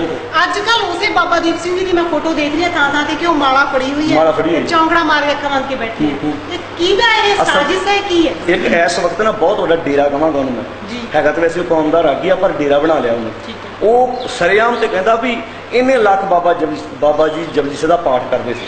ਹੁਣ ਆਪਾਂ ਜੇ ਮੰਨ ਲਈਏ ਵੀ ਇੰਨੇ ਪਾਠ ਕਰਦੇ ਸੀ, ਹੁਣ ਆਪਾਂ ਜਪਜੀ ਸਾਹਿਬ ਦਾ ਪਾਠ ਜਿੰਨੀ ਮਰਜ਼ੀ ਸਪੀਡ 'ਚ ਵੀ ਕਰ ਲਈਏ ਘੱਟ ਤੋਂ ਘੱਟ 10 ਮਿੰਟ ਤੇ ਲੱਗਦੇ ਹੀ ਆ। ਤੇ ਇਹ ਬਾਬਾ ਜੀ ਪਾਠ ਕਰਦੇ, ਬਾਕੀ ਕਿਹੜਾ ਕੰਮ ਕਰਦੇ ਸੀ? ਤੁਸੀਂ ਗੁਰੂ ਤੇਗ ਬਹਾਦਰ ਸਾਹਿਬ ਵੱਲ ਵੇਖ ਲਓ, ਉਹਨਾਂ ਦਾ ਨਾਂ ਹੀ ਬਹਾਦਰ, ਤੇਗ ਚਲਾਉਣ ਕਰਕੇ ਤੇਗ ਬਹਾਦਰ ਨਾਮ ਪਿਆ। ਤਿਆਗਮਲ ਤੋਂ ਤੇਗ ਬਹਾਦਰ। ਪਰ ਉਹਨਾਂ ਦੀ ਕਿਸੇ ਤਸਵੀਰ 'ਚ ਹੱਥ ਵਿੱਚ ਤੇਗ ਫੜੀ ਨਹੀਂ ਵੇਖੋਗੇ, ਭੋਰੇ 'ਚ ਬੈਠੇ ਹੋਣ, ਕਿਉਂਕਿ ਉਹਨਾਂ ਨੂੰ ਪਤਾ ਕਿ ਜੇ ਗੁਰੂ ਸਾਹਿਬ ਦੇ ਹੱਥ ਵਿੱਚ ਤੇਗ ਫੜਾਤੀ ਤੇ ਬਾਬਿਆਂ ਨੂੰ ਤੇਗ ਫੜਨੀ ਪੈਣੀ ਹੈ। ਇਸ ਕਰਕੇ ਗੁਰੂ ਸਾਹਿਬ ਦੇ ਸਰੀਰ ਦੇ ਉੱਪਰ ਮਾਲਾ ਪਵਾ ਦਿਓ ਤਾਂ ਕਿ ਅਸੀਂ ਮਾਲਾ ਫੜੀਏ ਤੇ ਲੋਕਾਂ ਨੂੰ ਸਾਨੂੰ ਸਵਾਲ ਨਾ ਕਰਨ ਤੇ ਰਾਜ ਦੀ ਗੱਲ ਮਾਰਦੀ। ਸਾਹਿਬ ਦੇ ਵਿੱਚ ਦੋਹਰਾ ਨਹੀਂ ਪੜਿਆ ਜਾਂਦਾ, ਰਾਜ ਕਰੇਗਾ ਖਾਲਸਾ ਆਕੀ ਰਹੇ ਨਾ ਕੋਈ ਜੀ, ਦੋਹਰਾ ਨਹੀਂ ਪੜਿਆ ਜਾਂਦਾ। ਦਲੀਲ ਕੀ ਦਿੱਤੀ ਜਾਂਦੀ ਹੈ ਵੀ ਦੇਖੋ ਇਹ ਤਾਂ ਧਰਮ ਦਾ ਥਾਂ ਹੈ ਕਿ ਇੱਥੇ ਰਾਜਨੀਤੀ ਦਾ ਉਪਦੇਸ਼ ਨਹੀਂ ਹੋ ਸਕਦਾ। ਉਹੀ ਗੁਰੂ ਗ੍ਰੰਥ ਸਾਹਿਬ ਜਿਹੜੇ ਉੱਥੇ ਪ੍ਰਕਾਸ਼ਮਾਨ ਨੇ ਉਹ ਕਹਿੰਦੇ ਤਖਤ ਹੈ, ਤਖਤ ਹੈ ਕਹਿਲਾਏ। ਬਿਲਕੁਲ। ਤੇ ਤਖਤ ਉੱਤੇ ਉਹ ਬੈਠੇ ਨੇ, ਤਖਤ ਦੇ ਯੋਗ ਹੈ, ਉੱਥੇ ਰਾਜਨੀਤੀ ਦੀ ਗੱਲ ਹੋ ਰਹੀ ਹੈ, ਰਾਜਨੀਤੀ ਉੱਤੇ ਹੋ ਰਿਹਾ ਵਾ। ਗੁਰਬਾਣੀ ਤੇ ਇਤਿਹਾਸ ਵਿੱਚੋਂ ਸਾਨੂੰ ਮੋਟੀਆਂ-ਮੋਟੀਆਂ ਨਿਸ਼ਾਨੀਆਂ ਮਿਲਦੀਆਂ ਨੇ ਜੀ, ਜਿਹੜੀਆਂ ਇਸ ਗੱਲ ਵੱਲ ਸਾਨੂੰ ਸੇਧਤ ਕਰਦੀਆਂ ਨੇ, ਸੇਧ ਦਿੰਦੀਆਂ ਨੇ ਕਿ ਗੁਰੂ ਸਾਹਿਬ ਨੇ ਜਿੱਥੇ ਧਰਮ ਨੂੰ ਸੰਭਾਲਿਆ ਉੱਥੇ ਧਰਮ ਦੀ ਰੌਸ਼ਨੀ ਵਿੱਚ ਨੀਤੀ ਜਿਹੜੀ ਰਾਜ ਕਰਨ ਦੀ ਆ ਉਹ ਵੀ ਸਿਖਾਈ ਹੈ ਕਿ ਤੁਸੀਂ ਆਪਣੇ ਪ੍ਰਬੰਧ ਨੂੰ ਵੀ ਕਿਵੇਂ ਸੰਭਾਲਣਾ ਆ, ਪਰਾਏ ਅਧੀਨ ਨਹੀਂ ਰਹਿਣਾ। ਸਤਿਗੁਰੂ ਦੀ ਬਾਣੀ ਪੜ੍ਹਦੇ ਆ ਤਾਂ ਉੱਥੇ ਲਿਖਿਆ ਸਾਨੂੰ ਮਿਲਦਾ ਹੈ, ਨਾਨਕ ਰਾਜ ਚਲਾਇਆ ਸੱਚ ਕੋਟ ਸਤਾਣੀ ਨੀਂਦ ਹੈ। ਇਸ ਤੋਂ ਬਾਅਦ ਵੀਰ ਬ੍ਰਹਮਜੀਤ ਸਿੰਘ ਨੇ ਸਤਿਗੁਰੂ ਦੀ ਬਾਣੀ ਦੀ ਤੁਕ ਪੜ੍ਹੀ ਹੈ, ਤਖਤ ਬਹਿ ਤਖਤੈ ਕੀ ਲਾਇਕ। ਇਸ ਤੋਂ ਬਾਅਦ ਭੱਟ ਸਾਹਿਬਾਨ ਦੇ ਸਵਈਏ ਪੜ੍ਹਦੇ ਆ ਤਾਂ ਸਤਿਗੁਰੂ ਦੀ ਵਡਿਆਈ ਕਰਦਿਆਂ ਹੋਇਆਂ ਭੱਟ ਸਾਹਿਬਾਨ ਇੱਥੋਂ ਤੱਕ ਪਿਆਰ ਨਾਲ ਕਹਿ ਦਿੰਦੇ ਆ, ਰਾਜ ਜੋਗ ਤਖਤ ਦੀਨ ਗੁਰੂ ਰਾਮਦਾਸ। ਗੁਰੂ ਰਾਮਦਾਸ ਜੀ ਨੂੰ ਰਾਜ ਜੋਗ ਤਖਤ ਦਿੱਤਾ, ਰਾਜ ਵਾਲਾ ਵੀ ਤੇ ਜੋਗ ਰੱਬ ਦੇ ਮਿਲਾਪ ਵਾਲਾ। ਸੋ ਜਦੋਂ ਅਸੀਂ ਸਤਿਗੁਰੂ ਦੀ ਬਾਣੀ ਨੂੰ ਪੜ੍ਹਦੇ ਹਾਂ ਤੇ ਉਹਦੇ ਨਾਲ ਨਾਲ ਇਤਿਹਾਸ ਨੂੰ ਵੇਖਦੇ ਹਾਂ ਤੇ ਇਤਿਹਾਸ ਵਿੱਚੋਂ ਵੀ ਆਪਾਂ ਨੂੰ ਇਹ ਨਿਸ਼ਾਨੀਆਂ ਮਿਲਦੀਆਂ ਨੇ। ਗੁਰੂ ਹਰਗੋਬਿੰਦ ਸਾਹਿਬ ਜੀ ਨੂੰ ਮੀਰੀ ਪੀਰੀ ਦਾ ਮਾਲਕ ਆਖਿਆ ਜਾਂਦਾ ਹੈ। ਗੁਰੂ ਹਰਗੋਬਿੰਦ ਸਾਹਿਬ ਜੀ ਨੇ ਮੀਰੀ ਪੀਰੀ ਦੀਆਂ 2 ਤਲਵਾਰਾਂ ਪਹਿਨੀਆਂ, ਸ੍ਰੀ ਅਕਾਲ ਤਖਤ ਸਾਹਿਬ ਦੀ ਸਿਰਜਣਾ ਕੀਤੀ, ਤਖਤ ਬਣਾਇਆ ਔਰ ਦਰਬਾਰ ਸਾਹਿਬ ਦੇ ਸਾਹਮਣੇ ਬਣਾਇਆ। ਫਿਰ ਇਸ ਤੋਂ ਬਾਅਦ ਆਪਾਂ ਅੱਗੇ ਚੱਲ ਕੇ ਦੇਖਦੇ ਹਾਂ ਤਾਂ ਗੁਰੂ ਗੋਬਿੰਦ ਸਿੰਘ ਜੀ ਨੇ ਆਨੰਦਪੁਰ ਸਾਹਿਬ ਦੇ ਉਸ ਨਗਰ ਵਿੱਚ 5 ਕਿਲ੍ਹੇ ਉਸਾਰੇ, ਜਿਨ੍ਹਾਂ ਕਿਲ੍ਹਿਆਂ ਦਾ ਧਰਮ ਨਾਲ ਸੰਬੰਧ ਨਹੀਂ ਸਗੋਂ ਰਾਜਨੀਤੀ ਨਾਲ ਸੰਬੰਧ ਹੈ। ਜੇ ਮਾਲਾ ਹੀ ਫੇਰਨੀ ਹੋਵੇ ਤਾਂ ਕਿਲ੍ਹਿਆਂ ਦੀ ਲੋੜ ਨਹੀਂ ਪੈਂਦੀ। ਜਦੋਂ ਕਿ ਗੁਰੂ ਸਾਹਿਬ ਇਸ ਮਾੜੇ ਪ੍ਰਬੰਧ ਨੂੰ ਚੈਲੰਜ ਕਰ ਰਹੇ ਸੀ ਤਾਂ ਉੱਥੇ ਇਸ ਸਾਰੇ ਪ੍ਰਬੰਧ ਨੂੰ ਸੰਭਾਲਣ ਲਈ ਕਿਲ੍ਹਿਆਂ ਦੀ ਲੋੜ ਪੈਣੀ ਸੀ। ਕਿਲ੍ਹੇ ਸਾਡੇ ਕੋਲ 5 ਇਤਿਹਾਸਿਕ ਤੌਰ ਤੇ ਆਪਾਂ ਉਹਨਾਂ ਦੀ ਵਿਚਾਰ ਕਰਦੇ ਰਹਿੰਦੇ ਹਾਂ ਔਰ ਅਨੰਦਪੁਰ ਸਾਹਿਬ ਜਾ ਕੇ ਕਿਲ੍ਹਾ ਆਨੰਦਗੜ੍ਹ, ਕਿਲ੍ਹਾ ਹੋਲਗੜ੍ਹ ਇਤਿਆਦਿਕ ਆਪਾਂ ਕਿਲ੍ਹਿਆਂ ਦੇ ਵਿੱਚ ਜਾ ਕੇ ਨਮਸਕਾਰ ਵੀ ਕਰਦੇ ਹਾਂ। 5 ਕਿਲ੍ਹੇ ਗੁਰੂ ਸਾਹਿਬ ਦੇ ਰਾਜਨੀਤੀ ਦੀ ਹੀ ਇੱਕ ਪ੍ਰੇਰਨਾ ਦੇ ਰਹੇ ਆ ਕਿ ਗੁਰੂ ਸਾਹਿਬ ਰਾਜਨੀਤੀ ਵੱਲ ਪੈਰ ਰੱਖਦੇ ਸੀ। ਇੱਕ ਪਤਾ ਕਹਾਣੀ ਕੀ ਹੋਈ ਅਸਲ ਵਿੱਚ ਜੀ, ਰੌਲਾ ਇਹ ਪਿਆ ਆ ਹੁਣ ਹੈਗੀ ਡੈਮੋਕ੍ਰੇਸੀ। ਡੈਮੋਕ੍ਰੇਸੀ ਦੇ ਵਿੱਚ ਜਿਹੜਾ ਸਫਲ ਰਾਜਨੀਤਿਕ ਬੰਦਾ ਆ ਉਹ ਧਾਰਮਿਕ ਵਿਅਕਤੀ ਦੇ ਕੋਲੋਂ ਆਪਣੀ ਮਰਜ਼ੀ ਦੇ ਫੈਸਲੇ ਕਰਾ ਰਿਹਾ। ਠੀਕ ਹੈ, ਜਿਹੜਾ ਧਨੀ ਬੰਦਾ ਆ ਉਹ ਧਾਰਮਿਕ ਵਿਅਕਤੀ ਨੂੰ ਸਮਾਜ ਵਿੱਚ ਲਿਆ ਕੇ ਆਪਣੀ ਤਾਰੀਫ ਸੁਣ ਰਿਹਾ ਜੀ। ਆ ਦੋਨੋਂ ਕੰਮ ਹੋ ਰਹੇ। ਜਿਸ ਅਸਲ ਵਿੱਚ ਕੀ ਸੀ ਕਿ ਰਾਜਨੀਤਿਕ ਵਿਅਕਤੀ ਧਰਮ ਨੂੰ ਪੜ੍ਹ ਕੇ ਉਹਦੇ ਅਨੁਸਾਰ ਸਮਾਜ ਦੀ ਸੇਵਾ ਕਰਦਾ ਤੇ ਸੀ ਉਹ ਸਫਲ। ਹੁਣ ਉਹ ਆਪਣੇ ਗਲਤ ਫੈਸਲਿਆਂ ਕੋਲੋਂ ਧਾਰਮਿਕ ਵਿਅਕਤੀ ਨੂੰ ਕਹਿ ਰਿਹਾ ਕਿ ਉਹ ਮੈਂ ਠੀਕ ਆ। ਆਹ ਕਹਾਣੀ ਹੋਈ। ਇੱਕ ਸਿਧਾਂਤਕ ਫਾਲਟ ਵਿੱਚ ਬਹੁਤ ਵੱਡਾ ਵਾ ਜਿਹੜਾ ਜੇ ਧਿਆਨ ਨਾਲ ਦੇਖੀਏ ਨਾ ਸਾਨੂੰ ਬੜੇ ਆਰਾਮ ਨਾਲ ਨਜ਼ਰ ਆ ਜਾਂਦਾ। ਉਹ ਇਹ ਹੈ, ਜਦੋਂ ਅਸੀਂ ਗੁਰਬਾਣੀ ਦੇ ਆਧਾਰ ਦੇ ਉੱਤੇ ਵਿਆਖਿਆ ਸੁਣਦੇ ਆ ਨਾ, ਅੱਜ ਕੱਲ੍ਹ ਧਰਮ ਦੀ ਵਿਆਖਿਆ ਜੀ ਵੀ ਜੀ, ਸਾਨੂੰ ਇਹ ਧਿਆਨ ਰੱਖਣਾ ਚਾਹੀਦਾ ਹੈ ਕਿ ਸਾਡੇ ਜੀਵਨ ਦੇ ਪੱਖ ਨੇ ਰਾਜਨੀਤਿਕ ਪੱਖ, ਆਰਥਿਕ ਪੱਖ, ਸਮਾਜਿਕ ਪੱਖ, ਸੱਭਿਆਚਾਰਕ ਪੱਖ, ਇਹ ਪੱਖ ਨੇ। ਸਤਿਗੁਰੂ ਨਾਨਕ ਸਾਹਿਬ ਨੇ ਇਹਨਾਂ ਸਾਰੇ ਪੱਖਾਂ ਦੇ ਵਿੱਚ ਧਰਮ ਬਿਠਾਇਆ ਵਾ ਵੀ ਇਹ ਸਾਰੇ ਪੱਖ ਧਰਮ ਥੱਲੇ ਹੋਣੇ ਚਾਹੀਦੇ ਨੇ। ਅਸੀਂ ਕੀ ਵਿਚਾਰ ਕਰ ਰਹੇ ਹਾਂ ਜਾਂ ਅਸੀਂ ਕੀ ਪ੍ਰਚਾਰ ਕਰਦੇ ਹਾਂ ਆਮ ਤੌਰ ਤੇ ਵੀ ਧਰਮ ਜੀਵਨ ਦਾ ਇੱਕ ਅੰਗ ਹੈ, ਲੱਥ ਜੇ ਕੋਈ ਫਰਕ ਨਹੀਂ ਪੈਂਦਾ। ਜੀਵਨ ਦੇ ਹਰ ਪੱਖ ਦੇ ਵਿੱਚੋਂ ਧਰਮ ਪਹਿਲੂ ਚ ਧਰਮ ਨਜ਼ਰ ਆਉਂਦਾ ਬੜੀ ਨਿਆਮ की जोगी का जत होए। जे तू गृहस्थी है जो ग्रह करे तो धर्म कर, नहीं तो कर बैराग। बैरागी बंधन पर है ताको बड़ो भाग। हर एक पक्ष ਦੇ ਵਿੱਚ ਧਰਮ ਪਾਇਆ ਸੀ। ਕਿਹੜੇ ਪੱਖ ਧਰਮ ਬਾਹਰ ਕੱਢੋ ਮੁੱਦਾ ਹੋ ਜੂਗਾ ਪੱਖ। ਧਰਮ ਸਾਡੇ ਜੀਵਨ ਦੇ ਵਿੱਚ ਸਰੀਰ 'ਚ ਲੱਗੇ ਹੋਏ ਹੱਥ ਵਾਂਗ ਨਹੀਂ ਹੈ ਵੀ ਲਾ ਕੇ ਬਾਹਰ ਕਰਦਾ ਤੇ ਹਰ ਸਰੀਰ ਚੱਲ ਜੂਗਾ। ਇਹ ਖੂਨ ਵਾਂਗ ਹੋਣਾ, ਜੇ ਖਤਮ ਹੋ ਗਿਆ ਤਾਂ ਸਰੀਰ ਖਤਮ ਹੈ। ਸਾਡੇ ਪੱਖ ਇਕੱਠੇ ਮਰਨਗੇ। ਬਹੁਤ ਬਹੁਤ ਧੰਨਵਾਦ ਆਪ ਜੀ ਦਾ। ਹੁਣ ਮੈਂ ਚੱਲਾਂ ਸਾਡੇ ਸਤਿਕਾਰਯੋਗ ਵੀਰ ਜੀ ਗੁਰਜੰਟ ਸਿੰਘ ਵੱਲ। ਤੁਸੀਂ ਮੈਨੂੰ ਦੱਸੋ ਕਿ ਜਿਹੜੇ ਇਸ ਕਾਲਜ ਦੇ ਜਿਹੜੇ ਵਿਦਿਆਰਥੀ ਨੇ ਜਦੋਂ ਇੱਥੋਂ ਪੜ੍ਹ ਕੇ ਚਲੇ ਜਾਂਦੇ ਨੇ ਤਾਂ ਉਹਨਾਂ ਦੇ ਨਾਲ ਕੋਈ ਸੰਪਰਕ ਤੁਹਾਡਾ ਬਾਅਦ 'ਚ ਰਹਿੰਦਾ? ਹਾਂ ਬਿਲਕੁਲ ਜੀ, ਅਸੀਂ ਵਿਦਿਆਰਥੀਆਂ ਦੇ ਨਾਲ ਸੰਪਰਕ ਬਣਾਉਣ ਵਾਸਤੇ ਜਿਵੇਂ ਵੀਰ ਜੀ ਹੋਣਾ ਨੇ ਪਹਿਲਾਂ ਵੀ ਜ਼ਿਕਰ ਕੀਤਾ ਸੀ ਕਿ ਜਦੋਂ ਵਿਦਿਆਰਥੀ ਇੱਥੋਂ ਪੜ੍ਹ ਕੇ ਜਾਂਦੇ ਨੇ ਤਾਂ ਉਸ ਵਿਚਾਰਧਾਰਾ ਦੇ ਨਾਲ ਬਹੁਤੇ ਪ੍ਰਬੰਧਕ ਸਹਿਮਤ ਨਹੀਂ ਹੁੰਦੇ। ਠੀਕ ਹੈ। ਤਾਂ ਉੱਥੇ ਜਾ ਕੇ ਕਈ ਵਾਰ ਉਹਨਾਂ ਨੂੰ ਮੁਸ਼ਕਲਾਂ ਆਉਂਦੀਆਂ ਨੇ। ਸੋ ਅਸੀਂ ਉਹਨਾਂ ਦਾ ਇੱਕ ਆਪਣਾ ਪ੍ਰਬੰਧ ਕੀਤਾ ਹੈ ਕਿ ਪਿੰਡਾਂ ਵਿੱਚ ਗੁਰਮਤ ਪ੍ਰਚਾਰ ਕੇਂਦਰ ਬਣਾਏ ਹੋਏ ਨੇ। ਉਹ ਇੱਥੋਂ ਜਿਹੜਾ ਪੜ੍ਹ ਕੇ ਜਾਂਦਾ ਵਿਦਿਆਰਥੀ ਉੱਥੇ ਉਹਨਾਂ ਨੂੰ ਭੇਜ ਦਿੱਤਾ ਜਾਂਦਾ ਔਰ ਹਰ ਮਹੀਨੇ ਉਹਨਾਂ ਦੀ ਮੀਟਿੰਗ ਹੁੰਦੀ ਆ। ਇੱਥੇ ਆਉਂਦੇ ਨੇ, ਉਹਨਾਂ ਨੂੰ ਅਗਲਾ ਵਿਸ਼ਾ ਦਿੱਤਾ ਜਾਂਦਾ ਕਿ ਤੁਸੀਂ ਜਾ ਕੇ ਪਿੰਡਾਂ ਵਿੱਚ ਇਸ ਤਰੀਕੇ ਦੇ ਨਾਲ ਪ੍ਰਚਾਰ ਕਰਨਾ। ਸੋ ਲਗਾਤਾਰ ਉਹ ਇਸ ਤਰ੍ਹਾਂ ਸਾਡੇ ਸੰਪਰਕ ਵਿੱਚ ਰਹਿੰਦੇ ਨੇ। ਕਿੰਨੇ ਕੁ ਵਿਦਿਆਰਥੀ ਨੇ ਜਿਹੜੇ ਹੁਣ ਤੱਕ ਇੱਥੋਂ ਜਾ ਚੁੱਕੇ ਨੇ ਜਾਂ ਆਪਣੇ ਆਪਣੇ ਖੇਤਰ 'ਚ ਕੰਮ ਕਰਨ? ਕੋਈ ਅਨੁਮਾਨ? 1996 ਤੋਂ ਇਹ ਜਿਹੜਾ ਕਾਲਜ ਆ ਇਹ ਆਰੰਭ ਹੋਇਆ ਵਾ। ਤਾਂ ਉਦੋਂ ਤਕਰੀਬਨ 7-8 ਵਿਦਿਆਰਥੀ ਪਹਿਲੇ ਬੈਚ ਵਿੱਚ ਸਨ, ਪਰ ਹੁਣ ਮੌਜੂਦਾ ਸਮੇਂ ਸਾਡੇ ਕੋਲ ਇੱਕੋ ਟਾਈਮ ਤੇ 4 ਬੈਚ ਜਿਹੜੇ ਨੇ ਉਹ ਚੱਲ ਰਹੇ ਨੇ ਤੇ 150 ਵਿਦਿਆਰਥੀ ਇਸ ਸਮੇਂ ਇੱਥੇ ਪੜ੍ਹਾਈ ਕਰ ਰਿਹਾ। ਪਰ ਅਸੀਂ ਹਰ ਸਾਲ ਇੱਕ ਬੈਚ ਵਿੱਚ ਕਰੀਬ 60 ਕੁ ਬੱਚੇ ਭਰਤੀ ਕਰਦੇ ਆ, ਪਰ ਕਿਸੇ ਮਜਬੂਰੀ ਕਾਰਨ ਜਾਂ ਸਿਹਤ ਪੱਖੋਂ ਤਾਂ ਕਈ ਬੱਚੇ ਪੜ੍ਹਾਈ ਦੇ ਵਿੱਚ ਕਮਜ਼ੋਰ ਰਹਿਣ ਕਾਰਨ ਕੁਝ ਵਾਪਸ ਚਲੇ ਜਾਂਦੇ ਨੇ ਤੇ ਸਾਡਾ ਜਿਹੜਾ ਪਾਸ ਦਾ ਰਿਜ਼ਲਟ ਹੈ ਉਹ 50% ਰਹਿ ਜਾਂਦਾ ਵਾ। ਤੇ ਸਾਡੇ ਕੋਲ ਲਗਭਗ ਅੱਧੇ ਕੁ ਜਿਹੜੇ ਬੱਚੇ ਨੇ ਉਹ ਤਿਆਰ ਹੋ ਜਾਂਦੇ ਨੇ ਤੇ ਉਹਨਾਂ ਨੂੰ ਫਿਰ ਗੁਰਮ ਪ੍ਰਚਾਰ ਕੇਂਦਰ ਨੇ ਜਿਹੜੇ ਉੱਥੇ ਭੇਜ ਦਿੱਤਾ ਜਾਂਦਾ। ਜਿਵੇਂ ਹੁਣ ਵੀ ਇਹ ਨਵਾਂ ਬੈਚ ਥੋੜ੍ਹੇ ਦਿਨ ਪਹਿਲਾਂ ਹੀ ਨਿਕਲਿਆ, ਉਹਨਾਂ ਸਾਰਿਆਂ ਬੱਚਿਆਂ ਨੂੰ ਅਸੀਂ ਪਿੰਡਾਂ ਦੇ ਵਿੱਚ ਪ੍ਰਚਾਰ ਦੇ ਖੇਤਰ ਵਿੱਚ ਭੇਜ ਦਿੱਤਾ ਗਿਆ। ਉਹਨਾਂ ਦੀ ਤਨਖਾਹ ਦਾ ਪ੍ਰਬੰਧ ਕਾਲਜ ਵੱਲੋਂ ਅਤੇ ਵਿਦੇਸ਼ਾਂ ਵਿੱਚੋਂ ਬੈਠੇ ਹੋਏ ਜਿਹੜੇ ਵੀਰ ਨੇ ਉਹ ਕਰਦੇ ਨੇ। ਉਹ ਪਿੰਡਾਂ ਵਿੱਚ ਜਾ ਕੇ ਤੇ ਪ੍ਰਚਾਰ ਕਰਦੇ ਨੇ। ਜਿਵੇਂ ਵੀਰ ਜੀ ਪਹਿਲਾਂ ਜ਼ਿਕਰ ਕਰਦੇ ਸਨ ਕਿ ਰਾਜਨੀਤੀ ਦਾ, ਸਾਡੇ ਉਹਨਾਂ ਪ੍ਰਚਾਰਕਾਂ ਨੂੰ ਇਹ ਵੀ ਬਹੁਤ ਵੱਡੀ ਮੁਸ਼ਕਲ ਆਉਂਦੀ ਹੈ ਕਿਉਂਕਿ ਪਿੰਡ ਵਿੱਚ ਪ੍ਰਚਾਰ ਕਰਨਾ। ਪਰ ਜਿਹਦੇ ਕੋਲ ਉਹ ਰਹਿੰਦੇ ਨੇ, ਜੇ ਉਹ ਨੀਲੀ ਪੱਗ ਬੰਨ੍ਹਦਾ ਹੈ ਤੇ ਚਿੱਟੀ ਪੱਗ ਵਾਲਾ ਤੰਗ ਹੋ ਜਾਂਦਾ ਹੈ ਕਿ ਸ਼ਾਇਦ ਉਹਨਾਂ ਦੇ ਬੰਦੇ। ਜੇ ਉਹ ਚਿੱਟੀ ਪੱਗ ਵਾਲਾ ਉਹਨਾਂ ਨੂੰ ਸਹਿਯੋਗ ਦਿੰਦਾ ਹੈ ਤੇ ਉਹ ਕਹਿੰਦੇ ਨਹੀਂ ਇਹ ਦੂਸਰੇ ਬੰਦੇ ਨੇ, ਪਾਰਟੀ ਨੂੰ ਬੁਲਾਉਣਾ। ਹਾਂਜੀ ਬਿਲਕੁਲ। ਇਸ ਤਰ੍ਹਾਂ ਉੱਥੇ ਬਹੁਤ ਵੱਡੇ ਧੜੇ ਬਣੇ ਹੋਏ ਨੇ। ਉਹ ਇਹ ਨਹੀਂ ਸੋਚ ਰਹੇ ਕਿ ਸਾਡੇ ਬੱਚਿਆਂ ਨੂੰ ਪੜ੍ਹਾਉਣ ਆਏ ਨੇ, ਸਾਡੇ ਬੱਚਿਆਂ ਨੂੰ ਸਮਝਾਉਣ ਆਏ ਨੇ, ਸਾਡਾ ਜਿਹੜਾ ਭਵਿੱਖ ਹੈ, ਸਾਡੀ ਪਨੀਰੀ ਹੈ, ਇਹ ਉਹਨੂੰ ਬਚਾਉਣ ਆਏ ਨੇ। ਭਰਾ ਦੇ ਨਾਲ ਨਹੀਂ ਬਣ ਰਹੀ। ਇਹ ਰਾਜਨੀਤੀ ਦੀ ਬਹੁਤ ਗੰਦਲੀ ਜਿਹੜੀ ਖੇਡ ਬਣ ਚੁੱਕੀ ਹੈ। ਪਰ ਜਿਹੜਾ ਸਾਡਾ ਸੰਪਰਕ ਹੈ ਵਿਦਿਆਰਥੀਆਂ ਦੇ ਨਾਲ ਜਿਹੜੇ ਪੜ੍ਹ ਚੁੱਕੇ ਨੇ ਬਹੁਤ ਵਧੀਆ ਹੈ ਔਰ ਲਗਾਤਾਰ ਬਣਿਆ ਰਹਿੰਦਾ। ਇੱਕ ਮੈਂ ਤੁਹਾਨੂੰ ਹੋਰ ਪੁੱਛੂੰਗੀ ਕਿ ਵੀ ਤੁਸੀਂ ਸਾਰੇ ਹੀ, ਵੈਸੇ ਮੈਂ ਗੱਲ ਕਰਾਂਗੀ ਪਰ ਕਿਉਂਕਿ ਮੈਂ ਹਰ ਇੱਕ ਟੌਪਿਕ ਤੇ ਸਾਰੇ ਵੀਰਾਂ ਨਾਲ ਗੱਲ ਕਰ ਚੁੱਕੀ ਹਾਂ ਤੇ ਤੁਹਾਡੇ ਨਾਲ ਮੈਂ ਇਸ ਟੌਪਿਕ ਤੇ ਮੈਂ ਤੁਹਾਨੂੰ ਪੁੱਛਣਾ ਚਾਹਾਂਗੀ ਤੇ ਸਾਰੇ ਸਾਡੇ ਜਿਹੜੇ ਸਿੱਖ ਚੈਨਲ ਦੇਖ ਰਹੇ ਨੇ ਉਹ ਵੀਰ ਭੈਣਾਂ ਬਜ਼ੁਰਗ, ਕਿਉਂਕਿ ਪੜ੍ਹਨ ਦੀ ਸਾਡੀ ਕੌਮ ਦੇ ਵਿੱਚ ਕਾਫੀ ਕਮੀ ਹੈ। ਅਸੀਂ ਪੜ੍ਹਨ ਵਾਲੇ ਨਾਲ ਧਿਆਨ ਨਹੀਂ ਦਿੰਦੇ, ਲਿਟਰੇਚਰ ਨੂੰ ਅਸੀਂ ਬਿਲਕੁਲ ਆਪਣੇ ਪਿੱਛੇ ਰੱਖਿਆ ਹੋਇਆ। ਤੇ ਤੁਸੀਂ ਵਿਦਿਆਰਥੀਆਂ ਦੇ ਜਾਂ ਆਪਣੇ ਮਾਨਸਿਕ ਵਿਕਾਸ ਲਈ ਹੋਰ ਕਿਹੜੇ ਵਿਦਵਾਨਾਂ ਨੂੰ ਪੜ੍ਹਦੇ ਹੋ?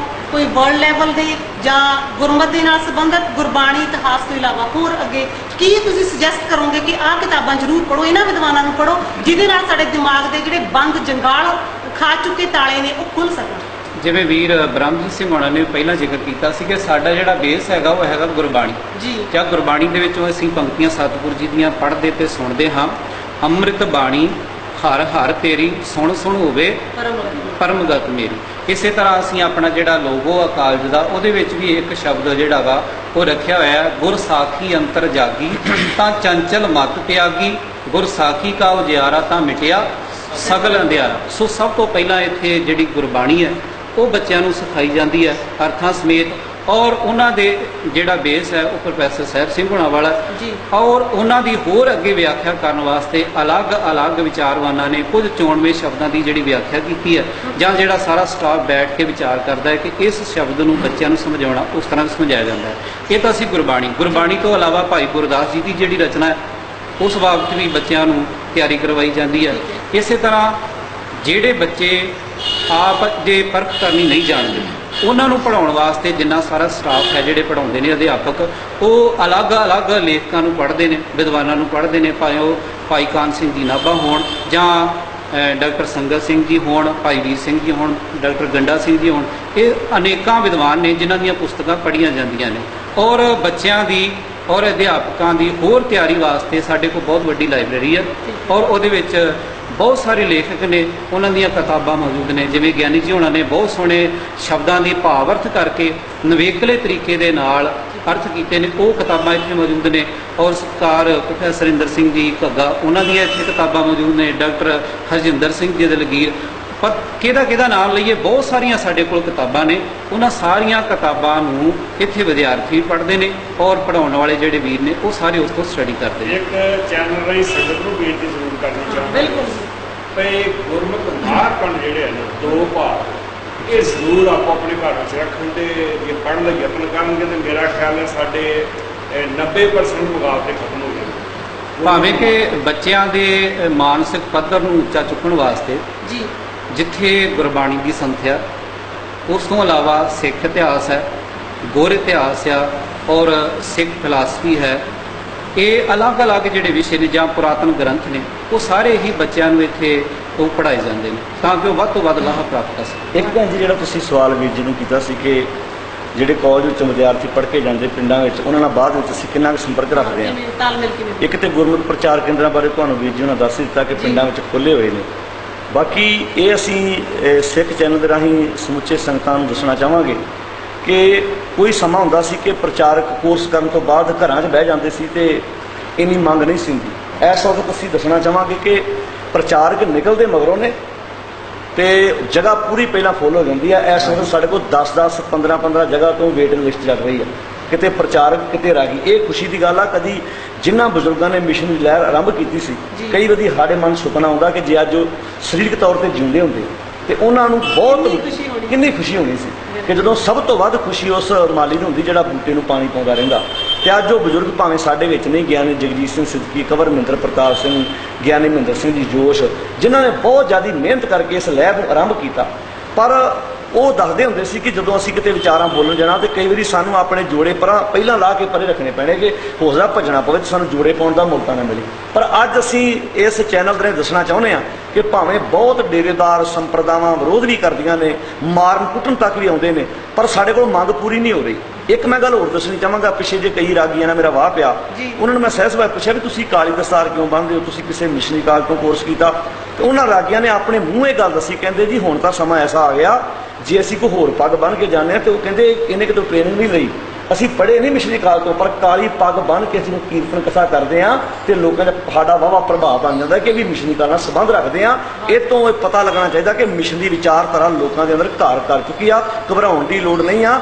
ਉਹ ਬੂਟਾ ਜਿਹੜਾ ਵਾ ਹੁਣ ਬਹੁਤ ਫਲਦਾਇਕ ਬਣ ਚੁੱਕਿਆ, ਜਿਹਨੂੰ ਫਲ ਮਿੱਠੇ ਮਿੱਠੇ ਲੱਗਣੇ ਸ਼ੁਰੂ ਹੋ ਗਏ। ਵਾਹ ਜੀ ਵਾਹ। ਤੇ ਵੀਰ ਜੀ, ਮੈਂ ਤੁਹਾਨੂੰ ਪੁੱਛਣਾ ਚਾਹਾਂਗੀ ਗੁਰਪ੍ਰੀਤ ਸਿੰਘ ਜੀ ਕਿ ਤੁਸੀਂ ਕਾਲਜ ਨੂੰ ਕਿਹੜੀ ਬੁਲੰਦੀ ਤੇ ਦੇਖਣਾ ਚਾਹੁੰਦੇ ਹੋ? ਕੀ ਤੁਹਾਨੂੰ ਲੱਗਦਾ ਹੈ ਕਿ ਇਹ ਕਾਲਜ ਹੈ ਜਿਹੜਾ, ਇਹਦੇ ਤੋਂ ਸਾਨੂੰ ਕੀ ਸੰਭਾਵਨਾਵਾਂ ਨੇ ਜਾਂ ਕਿਸ ਹੱਦ ਤੱਕ ਇਹ ਹੋਰ ਜਾ ਸਕਦਾ ਹੈ ਕਿ ਇੱਥੋਂ ਦੇ ਵਿਦਿਆਰਥੀ ਕੀ ਕਰ ਸਕਦੇ ਨੇ, ਸਾਡੀ ਕੌਮ ਦੇ ਵਿੱਚ ਕਿਹੋ ਜਿਹੀ ਤਬਦੀਲੀ ਆ ਸਕਦੀ ਹੈ ਜਾਂ ਸਮਾਜ ਨੂੰ ਕਿਸ ਪੱਖ ਤੋਂ ਇਹ ਹੋਰ ਵਧੀਆ ਬਣਾ ਸਕਦੇ ਨੇ, ਕੀ ਯਤਨ ਹੋ ਸਕਦਾ ਹੈ? ਦੇਖੋ ਜੀ, ਗੁਰਮਤਿ ਗਿਆਨ ਮਿਸ਼ਨਰੀ ਕਾਲਜ ਜਿਵੇਂ ਪਹਿਲਾਂ ਵੀਰ ਜੀ ਨੇ ਦੱਸਿਆ ਕਿ 1996 ਵਿੱਚ ਹੋਂਦ ਵਿੱਚ ਆਇਆ ਸੀ ਜੀ।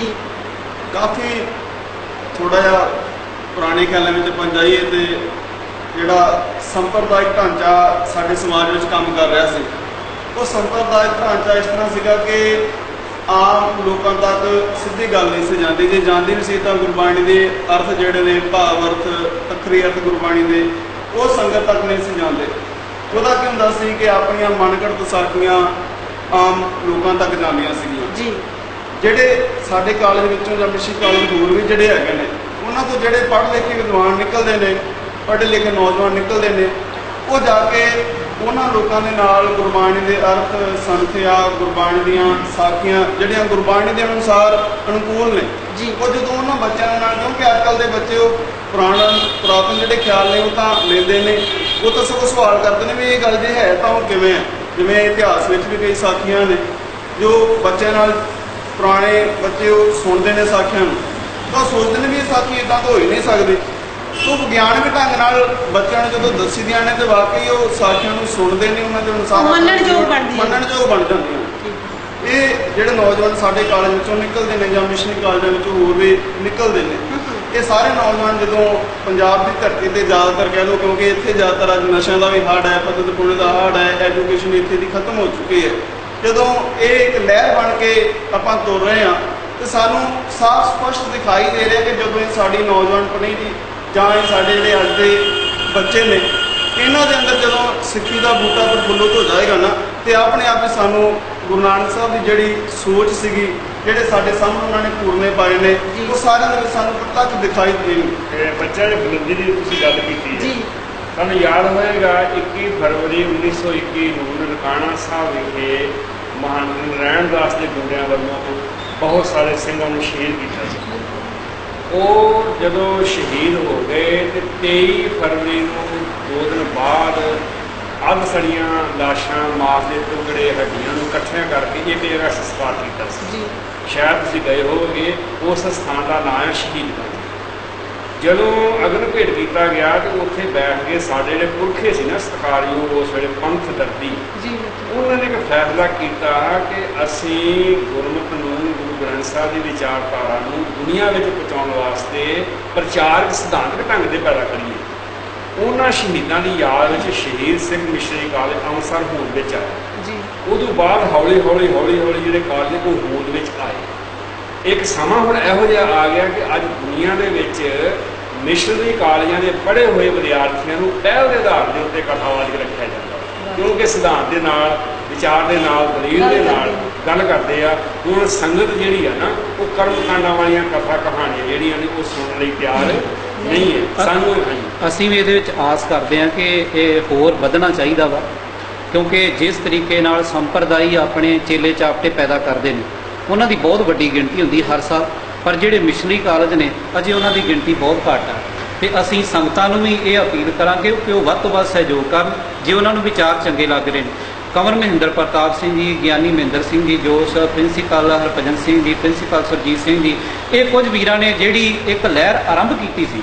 ਜਿਵੇਂ ਵੀਰ ਜੀ ਹੁਣਾਂ ਨੇ ਕਿਹਾ ਕਿ ਅੱਜ ਉਹ ਇਸ ਬੁਲੰਦੀ ਤੇ ਪਹੁੰਚੀ ਹੋਈ ਹੈ ਕਿ ਜਿਹੜੇ ਹੁਣ ਕਾਲਜ 5 ਜਾਂ 10 ਆ, ਅਸੀਂ ਚਾਹੁੰਦੇ ਹਾਂ ਕਿ ਹਰ ਜ਼ਿਲ੍ਹੇ ਦੇ ਵਿੱਚ, ਹਰ ਤਹਿਸੀਲ ਦੇ ਵਿੱਚ ਇਸ ਤਰ੍ਹਾਂ ਦੇ ਕਾਲਜ ਖੁੱਲ੍ਹਣ, ਔਰ ਇੱਕ ਯੂਨੀਵਰਸਿਟੀ ਹੈ ਜਿਹੜੀ ਉਹ ਵੀ ਮਿਸ਼ਨਰੀ ਕਾਲਜਾਂ ਦੀ ਇੱਕ ਬਣਨੀ ਚਾਹੀਦੀ ਹੈ, ਤਾਂ ਕਿ ਜਿਹੜੇ ਮਨਮਤੀਏ ਲੋਕ ਪੈਦਾ ਹੋ ਰਹੇ ਨੇ ਉਹਨਾਂ ਦਾ ਟਾਕਰਾ ਕੀਤਾ ਜਾ ਸਕੇ। ਨਾਲੇ ਭੈਣ ਜੀ, ਇਹਦੇ ਨਾਲ ਮੈਂ ਇੱਕ ਜੋ ਹੈ ਸਿੱਖ ਚੈਨਲ ਦੇ ਰਾਹੀਂ ਸੰਗਤਾਂ ਦੇ ਨਾਲ ਵਿਚਾਰ ਜ਼ਰੂਰ ਸਾਂਝੇ ਕਰਨਾ ਚਾਹੁੰਦਾ ਕਿ ਤੁਸੀਂ ਸਵਾਲ ਪਹਿਲਾਂ ਜਿਹੜਾ ਆਰੰਭ 'ਚ ਕੀਤਾ ਸੀ ਕਿ ਤੁਸੀਂ ਇਸ ਕਾਲਜ ਨੂੰ ਕਿਸ ਬੁਲੰਦੀ ਤੇ ਵੇਖਣਾ ਚਾਹੁੰਦੇ ਹੋ, ਤੇ ਮੈਨੂੰ ਅੱਜ ਕੰਵਰ ਸਾਹਿਬ ਦੀ ਉਹ ਗੱਲ ਚੇਤੇ ਆ ਰਹੀ। ਅਸੀਂ ਸਾਰੇ ਬੈਠੇ, ਵੀਰ ਸੁਖਿੰਦਰ ਸਿੰਘ ਤੇ ਵੀਰ ਗੁਰਜੰਟ ਸਿੰਘ, ਤੇ ਅਸੀਂ ਸਹਿਜ ਭਾਈ ਪੁੱਛਿਆ ਜੀ ਆਪਣਾ ਮਤਲਬ ਟੀਚਾ ਕੀ ਆ। ਸਹਿਜ ਭਾਈ ਕਹਿੰਦੇ ਜੀ ਟੀਚਾ ਬਹੁਤ ਲੰਬਾ ਆਪਣਾ। ਅਸੀਂ ਪੁੱਛਿਆ ਉਹ ਕੀ, ਕਹਿੰਦੇ ਵੀ ਗੁਰਮਤਿ ਦੀ ਵਿਆਖਿਆ ਕਰਨ ਵਾਲਾ ਇੱਥੋਂ ਦਾ MP ਹੋਵੇ, ਗੁਰਮਤਿ ਦੀ ਵਿਆਖਿਆ ਕਰਨ ਵਾਲਾ ਇੱਥੋਂ ਦਾ MLA ਹੋਵੇ, ਗੁਰਮਤਿ ਦੀ ਵਿਆਖਿਆ ਕਰਨ ਵਾਲਾ ਇੱਥੋਂ ਦਾ ਮੁੱਖ ਮੰਤਰੀ ਹੋਵੇ। ਸੁਪਨਾ ਇਹ ਆ ਕਿ ਜਦੋਂ ਇੱਕ ਪ੍ਰਚਾਰਕ ਹੋਵੇ ਤੇ ਮੁੱਖ ਮੰਤਰੀ ਹੋਵੇ, ਤੇ ਪ੍ਰਚਾਰਕ ਹੋਵੇ ਤੇ MLA ਹੋਵੇ, ਤਾਂ ਕਿ ਗੁਰਬਾਣੀ ਦੀ ਗੱਲ ਕਰੇ। ਇੱਥੇ ਆਜੂਗੀ ਰਾਜਨੀਤੀ ਤੇ ਧਰਮ ਦਾ ਸਾਂਝਾ ਹੋ ਗਿਆ ਕਿ ਹੈਗਾ ਉਹ ਮੁੱਖ ਮੰਤਰੀ ਆ, ਪਰ ਉਹ ਸੰਗਤਾਂ ਨੂੰ ਦੱਸ ਰਿਹਾ ਬਾਣੀ ਆ ਕਹਿ ਰਹੀ ਭਾਈ, ਹੈਗਾ MP ਆ ਪਰ ਗੁਰਬਾਣੀ ਆ ਕਹਿ ਰਹੀ ਆ ਭਾਈ।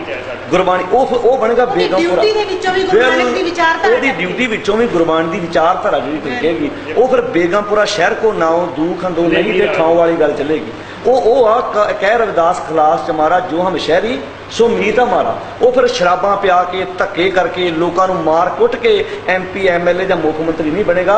ਉਹ ਗੁਰਬਾਣੀ ਦੀ ਵਿਚਾਰ ਨੂੰ ਲੈ ਕੇ ਅੱਗੇ ਆਏਗਾ। ਸੁਪਨਾ ਤੇ ਬਹੁਤ ਲੰਬਾ ਵਾ, ਗੁਰੂ ਕਿਰਪਾ ਕਰੇ ਸੰਗਤਾਂ ਦੇ ਸਹਿਯੋਗ ਨਾਲ ਜਿਹੜਾ ਵਾ ਪੂਰਾ ਹੋਣ ਵਾਲੇ ਬੰਨੇ ਤੁਰ ਰਿਹਾ ਵਾ। ਤੇ ਰੁਕਾਵਟਾਂ ਜਿਹੜੀਆਂ ਸੱਚ ਦੇ ਵਿੱਚ ਆਉਂਦੀਆਂ ਜ਼ਰੂਰ ਵਾ, ਤੇ ਮੈਂ ਤੇ ਇਹ ਵੀ ਬੇਨਤੀ ਕਰਦਾ ਹੁੰਦਾ ਕਿ ਜਿਹੜੇ ਪਾਣੀ ਦੇ ਸਾਹਮਣੇ ਰੁਕਾਵਟ ਆਵੇ ਨਾ ਤੇ ਉਹ ਇੱਕ ਫੁਹਾਰਾ ਜਿਹਾ ਬਣ ਜਾਂਦਾ, ਲੋਕ ਉਸ ਨਜ਼ਾਰੇ ਨੂੰ ਵੇਖਣ ਜਾਂਦੇ ਆ। ਜਿੰਨੀ ਰੁਕਾਵਟ ਤੁਹਾਡੀ ਜ਼ਿੰਦਗੀ ਦੇ ਵਿੱਚ ਆਊਗੀ ਓਨੀ ਜ਼ਿੰਦਗੀ ਤੁਹਾਡੀ ਲੋਕਾਂ ਨੂੰ ਖਿੱਚਣ ਵਾਲੀ ਬਣੇਗੀ, ਸਫਲਤਾ ਨਾਲ। ਹੁਣ ਬਾਕੀ ਵੀ ਗੁਰੂ ਪਾਤਸ਼ਾਹ ਹੈਗੇ ਆ, ਪਰ ਜਿੰਨੀਆਂ ਅਸੀਂ ਗੁਰੂ ਅਰਜਨ ਸਾਹਿਬ ਦੀਆਂ ਮਿਸਾਲਾਂ ਦਿੰਦੇ ਆ, ਦੂਜਿਆਂ ਦੀਆਂ ਕਿਉਂ ਨਹੀਂ ਦਿੰਦੇ? ਕਿਉਂਕਿ ਤੱਤੀ ਤਵੀ ਤੇ ਬੈਠੇ ਆ, ਉਹਨਾਂ ਨੇ ਸੀਸ ਤੇ ਰੇਤਾ ਪਵਾਇਆ ਵਾ। ਬਿਲਕੁਲ ਜਿੰਨਾ ਕੋ ਬੰਦਾ ਕਸ਼ਟ ਸਹਿੰਦਾ ਵਾ ਉਹਨਾਂ ਹੀ ਉਹ ਲੋਕਾਂ ਵਾਸਤੇ ਜਿਹੜਾ ਵਾ ਇਹ ਸਿੱਖਿਆਦਾਇਕ ਉਹਦਾ ਜੀਵਨ ਬਣਦਾ। ਇਹ ਸੁਪਨਾ ਵਾ ਮਤਲਬ ਇਸ ਕਾਲਜ ਦਾ ਕਿ ਘਰ ਘਰ ਗੁਰੂ ਦੀ ਵਿਚਾਰ ਜਾਵੇ। ਤੇ ਬਾਕੀ ਮੈਂ ਇਹ ਦੱਸਣਾ ਚਾਹੁੰਦਾ ਕਿ ਮਿਸ਼ਨ ਦੀ ਵਿਚਾਰਧਾਰਾ ਜਾਂ ਮਿਸ਼ਨ ਦੀ ਲਫ਼ਜ਼ ਬਾਰੇ ਆਮ ਕਿਹਾ ਜਾਂਦਾ ਜੀ ਇਹ ਤੋੜਦੇ ਨੇ ਗੁਰੂ ਨਾਲੋਂ, ਇਹ ਲਫ਼ਜ਼ ਬੋਲਿਆ ਜਾਂਦਾ ਨਾਸਤਕ ਨੇ ਤੋੜਦੇ ਨੇ। ਤੇ ਮੈਂ ਸੰਗਤਾਂ ਨੂੰ ਦੱਸਣਾ ਚਾਹੁੰਦਾ ਕਿ ਤੋੜਦੇ ਜ਼ਰੂਰ ਵਾਂ। ਕਿਹਦੇ ਨਾਲੋਂ? ਡੇਰੇਦਾਰਾਂ ਨਾਲੋਂ, ਪਖੰਡੀਆਂ ਨਾਲੋਂ, ਖੁੰਡੀਆਂ ਨਾਲੋਂ, ਚਿਮਟਿਆਂ ਨਾਲੋਂ, ਜਿਹੜੇ ਲੈਟਰਿੰਗਾਂ ਪਜਾ ਰਹੇ ਆ, ਫਲਸ਼ਾਂ ਪਜਾ ਰਹੇ ਆ, ਜੁੱਤੀਆਂ ਨੂੰ ਪੂਜਾ ਕਰਾ ਰਹੇ, ਉਹਨਾਂ ਨਾਲੋਂ ਤੋੜਦੇ ਆ।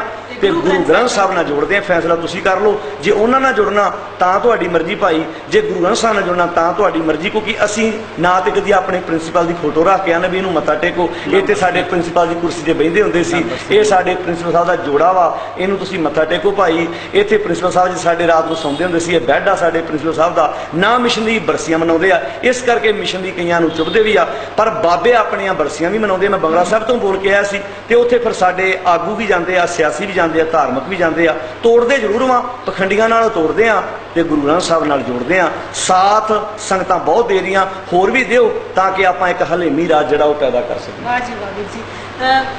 ਮੈਂ ਤੁਹਾਨੂੰ ਗੁਰਜੀਤ ਸਿੰਘ ਜੀ ਪੁੱਛਾਂ ਇੱਕ ਕੁਐਸਚਨ, ਕਿਉਂਕਿ ਤੁਸੀਂ ਬੜੀ ਦੇਰ ਦੇ ਚੁੱਪਚਾਪ ਬੈਠੇ ਹੋ ਤੇ ਆਪਾਂ ਇਹਦਾ ਚੁੱਪ ਹੀ ਤੁਹਾਨੂੰ ਜਾਣ ਨਹੀਂ ਦੇਣਾ। ਤੇ ਤੁਹਾਨੂੰ ਪੁੱਛੇ ਕਿ ਤੁਸੀਂ ਜਿਹੜੇ ਕੈਂਪ ਵਗੈਰਾ ਲਗਾਉਂਦੇ ਹੋ ਸਟੂਡੈਂਟਸ ਦੇ, ਤੇ ਉਹਦੇ ਲਈ ਤੁਹਾਨੂੰ ਕੋਈ ਡਿਫਿਕਲਟੀਜ਼ ਆਉਂਦੀਆਂ ਨੇ ਬਾਹਰ?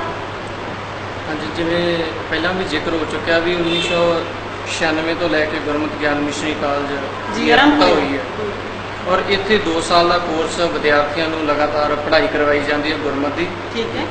ਔਰ ਉਹਦੇ ਨਾਲ ਜਦੋਂ ਸਮਾਜ ਦੇ ਹਾਲਾਤ ਵੇਖੇ, ਪਿੰਡਾਂ ਦੇ ਹਾਲਾਤ ਵੇਖੇ ਵੀ ਨੌਜਵਾਨ ਨਸ਼ਿਆਂ ਦੇ ਵਿੱਚ ਗਲਤਾਨ ਹੁੰਦਾ ਜਾ ਰਿਹਾ ਹੈ, ਪਤਤਪੁਣੇ ਜਿਹੜੇ ਉਹ ਨੌਜਵਾਨਾਂ 'ਚ ਵੱਧਦਾ ਜਾ ਰਿਹਾ ਹੈ, ਔਰ ਗੁਰੂ ਗ੍ਰੰਥ ਸਾਹਿਬ ਦੀ ਵਿਚਾਰ ਸਮਾਜ ਦੇ ਵਿੱਚ ਉਹ ਘਟਦੀ ਜਾ ਰਹੀ ਹੈ ਜੀ।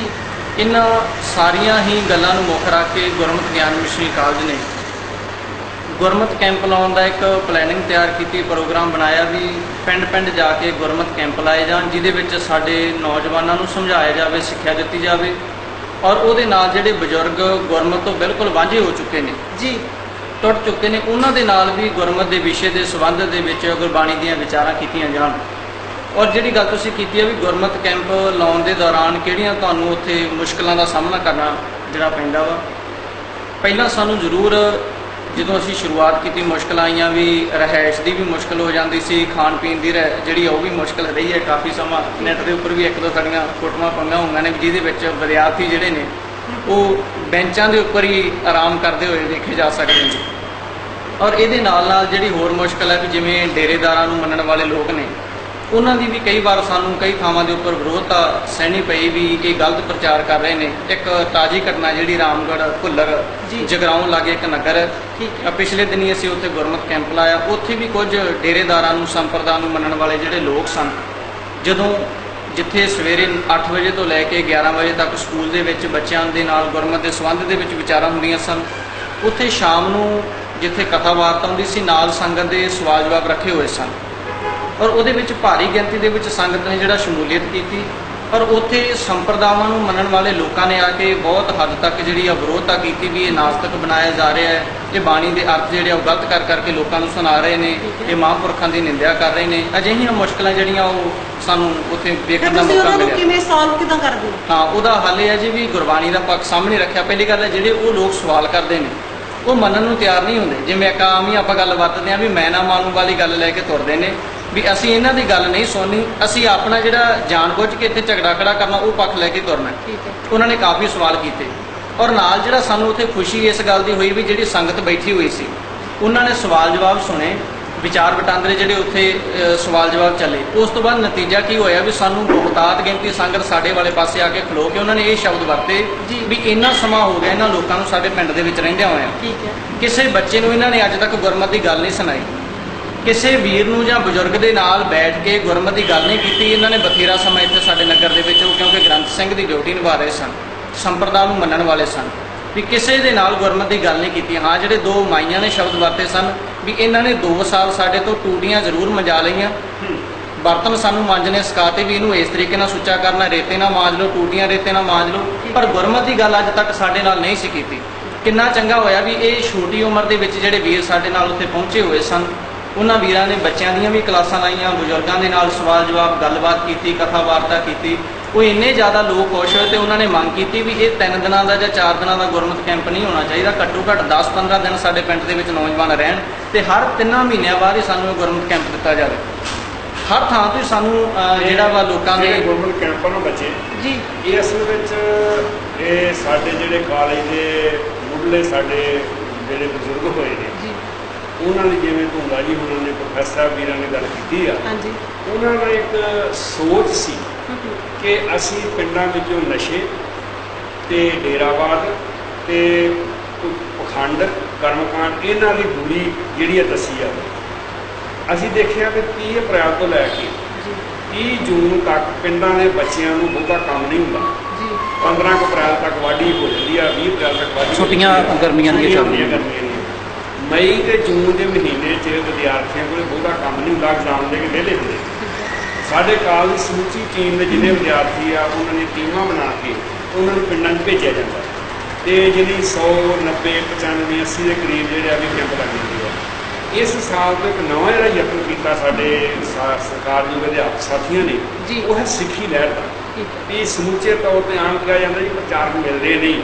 ਇਹ ਸੀਨੀਅਰ ਜਿੰਨੇ ਵੀਰ ਹੈਗੇ ਆ ਇਹ ਪਿੰਡਾਂ ਵਿੱਚ ਜਾ ਕੇ 5-6 ਦੀ ਗਿਣਤੀ ਵਿੱਚ ਪਿੰਡ ਵਿੱਚ ਬੈਠ ਕੇ ਬੱਚਿਆਂ ਨਾਲ ਗੱਲਬਾਤ, ਪਰਿਵਾਰਾਂ ਨਾਲ ਗੱਲਬਾਤ, ਸੰਗਤ ਦੇ ਨਾਲ, ਨੌਜਵਾਨਾਂ ਨਾਲ ਗੱਲਬਾਤ ਕਰਕੇ ਸਵਾਲ ਜਵਾਬ ਕਰਕੇ ਉਹ ਨਾਲ ਦੀ ਨਾਲ ਨੈੱਟ 'ਤੇ ਵੀ ਪਾਇਆ। ਇਹ ਨਹੀਂ ਕਿ ਜਿਵੇਂ ਅਸੀਂ ਬੈਠ ਕੇ ਸਟੂਡੀਓ 'ਚ ਬੈਠ ਕੇ ਜਾਂ ਤੁਹਾਡੇ ਨਾਲ ਗੱਲਬਾਤ ਕੀਤੀ ਹੈ ਵੀ ਇਹ ਕੇਵਲ ਸਟੇਜੀ ਗੱਲਬਾਤ ਹੈ, ਸਾਡਾ ਪ੍ਰੈਕਟੀਕਲ ਕੰਮ, ਕਿਉਂਕਿ ਨੈੱਟ ਦੇ ਉੱਤੇ ਨਾਲ ਦੀ ਨਾਲ ਅਸੀਂ ਪਾਇਆ ਹੋਇਆ ਹੈ। ਸਾਨੂੰ ਉਹਦੇ ਵਿੱਚੋਂ ਜਿਹੜੇ ਰਿਜ਼ਲਟ ਨੇ ਉਹ ਬਹੁਤ ਅੱਛੇ ਨਿਕਲੇ। ਪਿੰਡਾਂ ਵਿੱਚੋਂ ਬਹੁਤ ਸਾਰੇ ਬੱਚਿਆਂ ਨੇ ਪ੍ਰਣ ਕੀਤਾ ਕਿ ਦਸਤਾਰ ਸਜਾਵਾਂਗੇ, ਅਸੀਂ ਨਸ਼ਿਆਂ ਵਾਲੇ ਪਾਸੇ ਨਹੀਂ ਜਾਵਾਂਗੇ। ਇੱਦਾਂ ਦੀਆਂ ਜਿਹੜੀਆਂ ਗੱਲਾਂ ਨੇ ਸਾਨੂੰ ਬਹੁਤ ਜ਼ਿਆਦਾ ਪ੍ਰਾਪਤੀ ਹੋਈ। ਬਾਕੀ ਤੁਸੀਂ ਮੁਸ਼ਕਲਾਂ ਦੀ ਗੱਲ ਕੀਤੀ ਹੈ, ਮੁਸ਼ਕਲਾਂ ਹਰ ਕੰਮ ਵਿੱਚ ਹੀ ਆ ਜਾਂਦੀਆਂ ਨੇ। ਤੁਸੀਂ ਕਿਸੇ ਥਾਂ 'ਤੇ ਵੀ ਦੇਖੋ, ਕਿਸੇ ਖੇਤਰ ਵਿੱਚ ਵੀ ਵੇਖੋ, ਮੁਸ਼ਕਲਾਂ ਸਾਹਮਣੇ ਖੜੀਆਂ ਨੇ। ਗੱਲ ਸਿਰਫ ਇੰਨੀ ਹੈ ਕਿ ਜੇ ਸਾਡਾ ਨਿਸ਼ਾਨਾ ਵੱਡਾ ਹੈ, ਅਸੀਂ ਨਿਸ਼ਾਨੇ ਨੂੰ ਸਮਰਪਿਤ ਹੋ ਕੇ ਤੁਰ ਰਹੇ ਹਾਂ, ਤਾਂ ਛੋਟੀਆਂ ਮੋਟੀਆਂ ਮੁਸ਼ਕਲਾਂ ਸਾਡੇ ਰਾਹ ਨਹੀਂ ਰੋਕ ਸਕਦੀਆਂ। ਅਸੀਂ ਆਪਣੀ ਮੰਜ਼ਿਲ ਨੂੰ ਹਾਸਲ ਕਰਨ ਵਾਸਤੇ, ਕਿਉਂਕਿ ਸਾਡਾ ਨਿਸ਼ਾਨਾ ਇਹ ਹੈ ਕਿ ਗੁਰੂ ਨਾਨਕ ਸਾਹਿਬ ਦੀ ਵਿਚਾਰਧਾਰਾ ਨਿਰੋਲ ਗੁਰੂ ਗ੍ਰੰਥ ਸਾਹਿਬ ਦੀ ਬਾਣੀ ਦੇ ਅਨੁਸਾਰ ਜੋ ਹੈ ਉਹ ਘਰ ਘਰ ਵਿੱਚ ਪਹੁੰਚੇ, ਹਰ ਮਾਈ ਭਾਈ, ਹਰ ਬਜ਼ੁਰਗ, ਹਰ ਨੌਜਵਾਨ ਤੱਕ ਇਹ ਗੱਲ ਪਹੁੰਚਣੀ ਚਾਹੀਦੀ ਹੈ। ਇਸ ਲਈ ਛੋਟੀਆਂ ਮੋਟੀਆਂ ਮੁਸ਼ਕਲਾਂ ਜਿਵੇਂ ਉਹ ਰੋਟੀ ਦੀ ਹੈ, ਰਹਿائش ਦੀ ਆ, ਥੋੜ੍ਹੀ ਬਹੁਤੀ ਵਿਰੋਧਤਾ ਦੀ ਗੱਲਬਾਤ ਹੈ ਕਿਤੇ ਨਾ ਕਿਤੇ, ਅਤੇ ਇਹ ਮੁਸ਼ਕਲਾਂ ਆਮ ਖਾਸ ਨਹੀਂ ਹੈਗੀਆਂ। ਇਹ ਛੋਟੀਆਂ ਮੋਟੀਆਂ ਗੱਲਾਂ ਹੈ। ਨਿਸ਼ਾਨਾ ਵੱਡਾ ਹੋਵੇ, ਛੋਟੀਆਂ ਮੁਸ਼ਕਲਾਂ ਮਹਿਸੂਸ ਨਹੀਂ ਹੁੰਦੀਆਂ। ਜੇ ਨਿਸ਼ਾਨਾ ਹੀ ਛੋਟਾ ਹੋਵੇ ਵੀ ਆਪਾਂ ਸਿਰਫ ਰੋਟੀ ਕਮਾਉਣੀ ਆ, ਆਪਾਂ ਸਿਰਫ ਥੋੜ੍ਹੇ ਬਹੁਤੇ ਪੈਸੇ ਇਕੱਠੇ ਕਰਨੇ ਆ, ਤਾਂ ਇਹ ਛੋਟਿਆਂ ਨਿਸ਼ਾਨਿਆਂ ਦੇ ਵਿੱਚ ਨਿੱਕੀਆਂ ਮੁਸ਼ਕਲਾਂ ਜਿਹੜੀਆਂ ਆ ਉਹ ਵੀ ਵੱਡੇ ਅੜਿੱਕੇ ਪੈਦਾ ਕਰਦੀਆਂ ਆ ਔਰ ਬੰਦੇ ਨਿਰਾਸ਼ਤਾ ਵਾਲੇ ਪਾਸੇ ਚਲੇ ਜਾਂਦੇ ਆ। ਅਸੀਂ ਤੇ ਇੱਕੋ ਨਿਸ਼ਾਨਾ ਲੈ ਕੇ ਚੱਲ ਰਹੇ ਆ ਕਿ ਆਪਾਂ ਗੁਰੂ ਨਾਨਕ ਸਾਹਿਬ ਸੱਚੇ ਪਾਤਸ਼ਾਹ ਜੀ ਦਾ ਜੀਵਨ ਪੜ੍ਹਦੇ ਆ, ਤਾਂ ਉਹਨਾਂ ਨੇ ਅਨੇਕਾਂ ਮੁਸ਼ਕਲਾਂ ਆਪਣੇ ਜੀਵਨ ਵਿੱਚ ਹੰਢਾ ਕੇ ਵੀ ਹਾਰੇ ਨਹੀਂ, ਸਗੋਂ ਤਕੜੇ ਹੋ ਕੇ ਇਸ ਸਮਾਜ ਦੇ ਵਿੱਚ ਵਿਚਰੇ। ਹਰ ਬੁਰਾਈ ਨੂੰ ਉਹਨਾਂ ਨੇ ਵੰਗਾਰਿਆ, ਚੈਲੰਜ ਕੀਤਾ ਔਰ ਹਰ ਬੁਰਾਈ ਦਾ ਟਾਕਰਾ ਕਰਦਿਆਂ ਹੋਇਆਂ ਸਹਿਬ ਸੱਚੇ ਪਾਤਸ਼ਾਹ ਜੀ ਨੇ ਉਸ ਅਕਾਲ ਪੁਰਖ ਜੀ ਦਾ ਸੁਨੇਹਾ ਜਿਹੜਾ ਆ ਉਹ ਘਰ ਘਰ ਵਿੱਚ ਵੀ ਪਹੁੰਚਾਇਆ। ਹਰ ਦੁਨੀਆ ਦੇ ਕੋਨੇ ਵਿੱਚ ਪਹੁੰਚਾਉਣ ਲਈ ਉਹਨਾਂ ਨੇ ਯਤਨ ਕੀਤਾ ਹੈ। ਸੋ ਸਾਡਾ ਨਿਸ਼ਾਨਾ ਵੱਡਾ ਹੋਣਾ ਚਾਹੀਦਾ ਹੈ। ਮੁਸ਼ਕਲਾਂ ਕੋਈ ਵੱਡੀਆਂ ਨਹੀਂ ਆ। ਜੇ ਅਸੀਂ ਹੌਸਲਾ ਧਾਰ ਕੇ ਗੁਰੂ ਗ੍ਰੰਥ ਸਾਹਿਬ ਦੀ ਬਾਣੀ ਮੁਤਾਬਕ ਤੁਰ ਪਈਏ ਤੇ ਇਹ ਮੁਸ਼ਕਲਾਂ ਸਾਨੂੰ ਕਦੀ ਰੋਕ ਨਹੀਂ ਸਕਦੀਆਂ। ਤੁਰਦੇ ਰਹਿਣਾ ਸਾਡਾ ਸਫ਼ਰ ਜਾਰੀ ਰਹਿਣਾ ਸਾਡਾ ਜਿਹੜਾ ਆ ਉਹ ਕਰਮ ਪੜਨਾ ਚਾਹੀਦਾ। ਸਾਂਝੇ ਤੌਰ ਤੇ ਇਸ ਚੈਨਲ ਦੇ ਰਾਹੀਂ ਜਿੱਥੇ ਅਸੀਂ ਤੁਹਾਡਾ ਬੱਚਿਆਂ ਧੰਨਵਾਦ ਕਰਦੇ ਹਾਂ, ਤੁਹਾਡੇ ਚੈਨਲ ਵਾਲੇ ਸਾਰੇ ਸਟਾਫ ਦਾ, ਪਰਿਵਾਰ ਦਾ, ਸਰੋਤਾ ਜਨ ਇਸ ਧੰਨਵਾਦ ਕਰਦੇ ਹਾਂ। ਇੱਕ ਮੈਂ ਬੇਨਤੀ ਕਰਨੀ ਚਾਹੁੰਦਾ ਜ਼ਰੂਰ, ਖਾਸ ਤੌਰ ਤੇ NRI ਵੀਰ ਜਿਹੜੇ ਹੁੰਦੇ ਨੇ ਸਾਡੇ ਸਰਕਾਰਯੋਗ ਨੇ, ਇੱਥੇ ਵਾਲੇ ਵੀਰ ਸਾਡੇ ਸਾਰੇ ਸਰਕਾਰਯੋਗ ਹੈ ਜੀ। ਆਮ ਕਰਕੇ ਸੱਭਿਆਚਾਰਕ ਪ੍ਰੋਗਰਾਮ ਦੇ ਉੱਤੇ ਲੱਖਾਂ ਰੁਪਈਆ ਰੋੜ ਜਾਂਦਾ। ਸਾਰੇ ਤਾਂ ਨਹੀਂ ਹੋਣਗੇ ਪਰ ਕੁਝ ਤੇ ਹੋਣਗੇ। ਉਹ ਲੱਖਾਂ ਰੁਪਈਆ ਰੋੜਿਆ ਹੋਇਆ ਕੁਝ ਘੰਟਿਆਂ ਵਿੱਚ ਉਹਦਾ ਲਾਭ ਕੋਈ ਨਹੀਂ। ਜੇ ਅਸੀਂ ਇੱਕ ਬੇਨਤੀ ਕੀਤੀ ਆ ਖਾਸ ਤੌਰ ਤੇ ਸਾਰੀ ਸੰਗਤ ਨੂੰ ਕਿ ਆਪੋ ਆਪਣਾ ਪਿੰਡ ਸੰਭਾਲੋ, ਆਪੋ ਆਪਣਾ ਸ਼ਹਿਰ ਸੰਭਾਲੋ, ਆਪੋ ਆਪਣਾ ਗਲੀ ਮੁਹੱਲਾ ਸੰਭਾਲੋ। ਤੇ ਇੱਕ ਪ੍ਰਚਾਰਕ ਨੂੰ ਆਪਣੇ ਪਿੰਡ ਦੇ ਅੰਦਰ ਬਿਠਾ ਕੇ ਉਹਨੂੰ ਇਹ ਕਹਿਣਾ ਕਿ ਜਿਹੜੇ ਪਿੰਡ ਦੇ ਨੌਜਵਾਨ ਬੱਚੇ ਤੇ ਬੱਚੀਆਂ ਨੇ, ਇਹਨਾਂ ਦੀ ਕੇਵਲ ਰਾਤ ਨੂੰ ਸ਼ਾਮ ਨੂੰ ਕਲਾਸ ਲਾ ਲਾ ਗੁਰਦੁਆਰੇ ਵਿੱਚ, ਅਸੀਂ ਆਉਣ ਵਾਲੀ ਪੀੜ੍ਹੀ ਨੂੰ ਸੰਭਾਲਣੀ। ਇਹ ਮੈਂ ਅਪੀਲ ਕਰਾਂਗਾ, ਬੇਨਤੀ ਕਰਾਂਗਾ ਪੁਰਜ਼ੋਰ ਸ਼ਬਦਾਂ ਵਿੱਚ ਕਿ ਜਿੱਥੇ ਤੁਸੀਂ ਪਰਮਾਤਮਾ ਨੇ ਤੁਹਾਨੂੰ ਸੁੱਖ ਦਿੱਤੇ ਨੇ, ਕਮਾਈ ਹੈ, ਸਭ ਕੁਛ ਹੈ, ਉੱਥੇ ਥੋੜ੍ਹੇ ਜਿਹੇ ਸੇਵਾ ਦੇ ਨਾਲ ਅਸੀਂ ਆਪਣੇ ਨਗਰ ਨੂੰ, ਨੌਜਵਾਨ ਪੀੜ੍ਹੀ ਨੂੰ ਸੰਭਾਲ ਸਕਦੇ ਹਾਂ ਤੇ ਸਾਡੀ ਜਿਹੜੀ ਸੋਚ ਆ, ਬੁਲੰਦੀ ਆ, ਉਹ ਸਾਡੀ ਹੋਰ ਉੱਚੀ। ਨਾਲ ਇਹਦੇ ਨਾਲ ਇੱਕ ਗੱਲ ਹੋਰ ਆ ਜੀ, ਜਿਹੜਾ ਗੈਪ ਪਿਆ ਸੀ ਨਾ ਪੜ੍ਹਾਈ ਦਾ, ਐਜੂਕੇਸ਼ਨ ਦਾ, ਬੱਚਿਆਂ ਨੂੰ ਗੁਰਮਤ ਤੋਂ ਬਹੁਤ ਦੂਰ ਚਲੇ ਗਏ। ਆਪਾਂ ਥੋੜ੍ਹਾ ਜਿਹਾ ਪਿੱਛੇ ਜਾਈਏ, ਧੰਨ ਗੁਰੂ ਅੰਗਦ ਸਾਹਿਬ ਖਡੂਰ ਸਾਹਿਬ ਕੀ ਕਰ ਰਹੇ ਸਨ ਜਦੋਂ ਸ਼ੇਰ ਸ਼ਾਹ ਸੂਰੀ ਕੋਲੋਂ ਹਮਾਊਂ ਹਾਰ ਖਾ ਕੇ ਆ ਰਿਹਾ, ਤੇ ਗੁਰੂ ਅੰਗਦ ਸਾਹਿਬ ਬੱਚੇ ਪੜ੍ਹਾ ਰਹੇ ਸਨ। ਹੁਣ ਅੱਜ ਦੇ ਸਮੇਂ 'ਚ ਇੱਕ ਡੇਰੇਦਾਰ ਬਾਬਾ ਮੁਖੀ ਹੋਵੇ ਤੇ ਉਹ ਬੱਚਿਆਂ ਨੂੰ ਕਦੀ ਵੀ ਨਹੀਂ ਪੜ੍ਹਾਏਗਾ। ਉਹ ਤੇ ਟੋਕਰੀ ਭਾਵੇਂ ਢਵਾਏ, ਪਿੰਡਾਂ ਦੇ ਵਿੱਚ ਟਰਾਲੀਆਂ ਟਰੈਕਟਰ ਭੜ ਕੇ ਆ ਜਾਣ ਤੇ ਉੱਥੇ 'ਚ ਬੱਚਾ ਬਣਾ ਲਓ, ਉੱਥੇ ਖੁਰਲੀ ਬਣਾ ਲਓ, ਪਰ ਬੱਚਿਆਂ ਨੂੰ ਨਹੀਂ ਪੜ੍ਹਾਏਗਾ। ਗੁਰੂ ਸਾਹਿਬ ਨੇ ਅਸਲ 'ਚ ਦੂਰਦਰਸ਼ੀ ਨਾਲ ਵੇਖਿਆ ਕਿ ਬ੍ਰਾਹਮਣ ਨੇ ਪੜ੍ਹਾਈ ਦੇ ਸਾਰੇ ਰਾਖ ਨਹੀਂ ਰੱਖੇ ਆ ਵੀ ਮੈਂ ਵਿਦਿਆ ਪੜ੍ਹ ਸਕਦਾ, ਮੈਂ ਪੜ੍ਹਾ ਸਕਦਾ, ਕਿਹਨੂੰ ਪੜ੍ਹਾਉਣੀ ਹੈ ਮੇਰੀ ਮਰਜ਼ੀ ਹੈ। ਗੁਰੂ ਸਾਹਿਬ ਨੇ ਇਸ ਫਰਕ ਨੂੰ ਜਿਹੜਾ ਸੀ ਉਹ ਪਾਸੇ ਕਰਤਾ। ਸ਼ੁਰੂ ਤੋਂ ਪੜ੍ਹਾਈ, ਹੁਣ ਜਦੋਂ ਬੱਚਿਆਂ ਨੂੰ ਪੜ੍ਹਾ ਰਹੇ ਹੋਣਗੇ ਤਾਂ ਉਹ 'ਚ ਆਮ ਵਰਗ ਦੇ ਬੱਚੇ ਵੀ ਹੋਣਗੇ, ਦਲਿਤ ਵੀ ਹੋਏਗਾ, ਜਾਤ ਪਾਤ ਨਹੀਂ ਵੇਖੀ ਜਾਂਦੀ ਹੋਏਗੀ, ਗਿਆਨ ਦਿੱਤਾ ਬੱਚਿਆਂ ਤੋਂ। ਹੁਣ ਉਹ ਬੱਚਿਆਂ ਦੀ ਪੜ੍ਹਾਈ ਤੋਂ ਗੁਰੂ ਸਾਹਿਬ ਨੇ ਵੇਖਿਆ ਵੀ ਬੱਚਿਆਂ ਦੀ ਪੜ੍ਹਾਈ ਤੋਂ ਗੱਲ ਸ਼ੁਰੂ ਕੀਤੀ, ਗਿਆਨ ਦਿੱਤਾ, ਵਿਚਾਰ ਚਰਚਾ ਚੱਲੀ। ਹੁਣ ਜਦੋਂ ਭਾਈ ਜੇਠਾ ਵਰਗੇ ਅਕਬਰ ਦਰਬਾਰ ਜਾ ਕੇ ਵਿਚਾਰ ਵਟਾਂਦਰਾ ਕਰਦੇ ਆ, ਪਰ ਉਹਨਾਂ ਨੂੰ ਕੇਵਲ ਘੂਣੀਆਂ ਵੇਚਦੇ ਤੇ ਟੋਕਰੀ ਢੋਂਦਿਆਂ ਵਿਖਾਇਆ, ਕਿਸੇ ਨੇ ਵਿਚਾਰ ਚਰਚਾ ਕਰਦੇ ਨਹੀਂ ਵਿਖਾਇਆ ਗਿਆ। ਇਹ ਕੈਂਪ ਇਸ ਕਰਕੇ ਆਰੰਭ ਕੀਤੇ ਗਏ ਸਨ ਕਿ ਜਿਹੜੇ ਵੱਡੇ ਬੰਦੇ ਹੋ ਚੁੱਕੇ ਆ ਉਹਨਾਂ ਨੂੰ ਮੋੜਨਾ ਬੜਾ ਔਖਾ। ਜਿਹੜਾ ਦਰਖਤ ਹੁੰਦਾ ਛੋਟਾ, ਉਹ 'ਚ ਲਚਕ ਹੁੰਦੀ ਆ, ਬੱਚੇ 'ਚ ਲਚਕ ਵਾਂਗ ਜਿੱਧਰ ਮਰਜ਼ੀ ਮੋੜ ਸਕਦੇ ਆ। ਹੁਣ ਅਸੀਂ ਜਦੋਂ ਕੈਂਪਾਂ 'ਚ ਬੱਚਿਆਂ ਨਾਲ ਜਾ ਗੱਲ ਕਰਦੇ ਆ, ਹੁਣ ਪਿਛਲੇ ਦਿਨ ਜਦੋਂ ਸਿੱਖੀ ਲਹਿਰ ਆਰੰਭ ਕੀਤੀ, ਵੀਰ ਗੁਰਜੰਟ ਸਿੰਘ ਨਾਲ ਗੱਲ ਵਾਪਰੀ ਆ ਕਿ ਅਸੀਂ ਸਿਰੀਏ ਵਾਲੇ ਇਲਾਕੇ 'ਚ ਗਏ, ਇੱਧਰ ਮੋਗੇ ਜ਼ਿਲ੍ਹੇ ਦੇ ਵਿੱਚ, ਤੇ ਛੋਟੇ ਛੋਟੇ ਬੱਚਿਆਂ ਨੂੰ ਪੁੱਛਿਆ ਗਿਆ ਸ਼ਰਾਬ ਤੁਸੀਂ ਕਦੀ ਨਾ ਸੁਣਿਆ, ਤੁਸੀਂ ਨਾ ਸੁਣਨ ਦੀ ਗੱਲ ਦੱਸੋ। ਵੀ ਬਾਹਰਲੇ ਵੀਰਾਂ ਨੂੰ ਦੱਸਣਾ ਚਾਹਾਂਗੇ ਵੀ ਉਹਨਾਂ 'ਚੋਂ ਕਈ ਬੱਚੇ ਹੱਥ ਖੜੇ ਕੀਤੇ, ਪੀ ਕੇ ਵੀ ਵੇਖੀ ਆ। ਹੁਣ ਅੰਦਾਜ਼ਾ ਲਗਾਓ, ਨਾ ਸੁਣਨਾ ਤੇ ਬਹੁਤ ਦੂਰ ਦੀ ਗੱਲ, ਉਹਨਾਂ ਪੀ ਕੇ ਵੇਖੀ ਆ। ਇਹ ਸਿਰੀਏ ਵਾਲੇ ਪਿੰਡ ਵਿੱਚ 2007 ਤੋਂ ਪਹਿਲਾਂ ਗੁਰਦੁਆਰਾ ਹੀ ਹੈ ਨਹੀਂ। ਹੁਣ ਕਿੱਥੋਂ ਗਿਆਨ ਦੀ ਗੱਲ ਚੱਲਣੀ ਸੀ, ਕਿੱਥੋਂ ਵਿਚਾਰ ਹੋਣੀ ਸੀ। ਇਹ ਚੀਜ਼ ਨੂੰ ਵੇਖ ਕੇ ਤੇ ਹਰ ਸਾਲ 35 ਤੋਂ 40 ਹਜ਼ਾਰ ਤੱਕ ਬੱਚਿਆਂ ਦੇ ਨਾਲ ਵਿਚਾਰ ਚਰਚਾ ਚੱਲਦੀ ਆ। ਕਦੀ ਗਿਣਤੀ ਵੱਧ ਜਾਂਦੀ ਆ, ਕਦੀ ਘਟ ਜਾਂਦੀ ਆ, ਪਰ ਜਿਹੜੇ ਬੱਚੇ ਉਹ ਉਹਨਾਂ ਕੈਂਪਾਂ ਵਿੱਚ ਆ ਰਹੇ ਆ, ਉਹ ਨਸ਼ਿਆਂ ਤੋਂ ਰਹਿਤ ਹੋ ਰਹੇ ਆ, ਚੰਗੇ ਸਮਾਜ ਦੀ ਸਿਰਜਣਾ ਕਰਨਗੇ। ਇਹ ਸੁਪਨਾ ਵਾ। ਤੇ ਬਾਹਰਲੇ ਵੀਰਾਂ ਨੂੰ ਹੱਥ ਜੋੜ ਕੇ ਬੇਨਤੀ ਆ ਕਿ ਜਿਹੜੇ ਬਾਹਰ ਬਾਬੇ ਗਰਾਹੀਆਂ ਕਰਨ ਜਾਂਦੇ ਆ, ਥੋੜਾ ਜਿਹਾ ਤਰਲਾ। ਮੈਂ ਤੇ ਇੱਕ ਪਿਛਲੇ ਦਿਨ ਨਿਊਜ਼ੀਲੈਂਡ ਗਿਆ ਤੇ ਉੱਥੇ ਮੈਂ ਸਟੇਜ ਤੇ ਗੱਲ ਬੋਲੀ ਤੇ ਇੱਕ ਮੈਨੂੰ ਬਜ਼ੁਰਗ ਬਾਹਰ ਆਣ ਕੇ ਆਂਦਾ, ਪੁੱਤਰ ਆ ਜਿਹੜੀਆਂ ਗੱਲਾਂ ਵਾ ਇਹ ਪੰਜਾਬ ਦੇ ਸਿੱਖਾਂ ਨੂੰ ਜਾ ਕੇ ਦੱਸੋ, ਸਾਨੂੰ ਤਾਂ ਦੱਸਦੇ ਜੀ। ਤੇ ਮੈਂ ਇੱਕ ਬੇਨਤੀ ਕੀਤੀ ਸੀ, ਮੈਂ ਕਿਹਾ ਵੀ ਜਦੋਂ ਬਾਹਰ ਇੱਕ ਬਾਬਾ ਗ੍ਰਾਹੀ ਕਰਨ ਆਉਂਦਾ ਨਾ ਤੇ ਉਹ ਇੱਕੇ ਬੰਦੇ ਦੇ ਕੋਲੋਂ ਹਜ਼ਾਰਾਂ ਡਾਲਰ ਲੈ ਜਾਂਦਾ, ਤੇ ਪੰਜਾਬ ਦੇ ਵਿੱਚੋਂ ਇੱਕ ਬੰਦੇ ਕੋਲੋਂ ਅਸੀਂ ਇੱਕ ਬਾਬਾ ਕਣਕ ਦੀ ਬੋਰੀ ਲਵੇ, ਤੇ ਅਸੀਂ ਪੰਜਾਬ ਦੇ 200 ਬੰਦੇ ਨੂੰ ਸਮਝਾਵਾਂਗੇ ਤੇ ਬਾਹਰਲੇ ਇੱਕ ਨੂੰ ਸਮਝਾਉਣਾ ਇੱਕ ਬਰਾਬਰ ਆ। ਇਹਦਾ ਤਾਂ ਬਾਹਰਲੀ ਕੰਟਰੀ ਦਾ ਇੱਕ ਬੰਦਾ ਸਾਡੇ ਕੋਲ ਬੈਠਾ ਹੋਵੇ, ਉਹਨੂੰ ਗੁਰਮਤਿ ਸਮਝਾਉਣੀ ਤੇ ਪੰਜਾਬ ਦੇ 200 ਨੂੰ ਸਮਝਾਉਣੀ ਇੱਕ ਬਰਾਬਰ ਆ। ਕਿਉਂਕਿ ਇਹਨਾਂ 200 ਨੇ ਵੀ ਉਹਨੇ ਬਾਬੇ ਦੇ ਡੇਰੇ 'ਚ ਪੈਸੇ ਨਹੀਂ ਚੜਾਉਣੇ ਜਿੰਨੇ ਬਾਹਰਲੇ ਇਕੱਲੇ ਨੇ ਚੜਾ ਦੇਣੇ ਆ। ਇਸ ਕਰਕੇ ਹੱਥ ਜੋੜ ਕੇ ਬੇਨਤੀ ਆ ਕਿ ਜਿੰਨੇ ਵੀ ਬਾਹਰਲੇ ਵੀਰ ਸਿੱਖ ਨੇ, ਜਿੰਨੀਆਂ ਕਬਰਾਂ ਪੱਕੀਆਂ ਕਰਾਈਆਂ, ਡੇਰਿਆਂ ਦੇ ਵਿੱਚ ਜਾ ਕੇ ਮਾਰਬਲ ਤੇ ਸੋਨਾ ਲਵਾਇਆ, ਜੇ ਆਪਣਾ ਪਿੰਡ ਸਾਂਭ ਲਈਏ, ਪਿੰਡਾਂ ਵਿੱਚ ਪ੍ਰਚਾਰਕ ਜਾਂ ਪਿੰਡਾਂ ਵਿੱਚ ਐਂਬੂਲੈਂਸ ਇੱਦਾਂ ਦਾ ਕੋਈ ਨਿੱਕੇ ਹਸਪੀਟਲ ਬਣਾ ਲਈਏ ਤਾਂ ਕਿ ਅਸੀਂ ਲੋਕ ਭਲਾਈ ਦੇ ਕੰਮ ਸਾਡੇ ਸੀ ਤੇ ਜਿਹੜੇ ਈਸਾਈ ਲੋਕ, ਕ੍ਰਿਸਚਨ ਲੋਕ ਜਿਹੜੇ ਉਹ ਆਪਣੇ ਵੱਲ ਲੈ ਗਏ ਆ। ਤੇ ਅੱਜ ਕਿਉਂ ਨਹੀਂ ਅਸੀਂ ਇਹ ਵਿਚਾਰ ਨੂੰ ਲਾਗੂ ਕਰ ਸਕਦੇ ਆ ਜੇ ਸਾਡੇ ਬਾਹਰਲੀਆਂ ਕੰਟਰੀਆਂ ਵਾਲੇ ਵੀਰ ਜਾਗ ਪੈਣ ਤੇ ਅਸੀਂ ਫਿਰ ਆਪਣੇ ਇਸ ਦੇਸ਼ ਨੂੰ ਉਹ ਵਸਦਾ ਗੁਰਾਂ ਦੇ ਨਾਂ ਤੇ ਬਣਾ ਸਕਦੇ ਆ। ਪਰ ਕਦੋਂ ਬਣਾਵਾਂਗੇ? ਜਦੋਂ ਸਾਡੇ ਵਿੱਚ ਏਕਤਾ, ਪਿਆਰ, ਇਤਫਾਕ ਗੁਰਬਾਣੀ ਦੇ ਆਧਾਰ ਤੇ ਆਏਗਾ।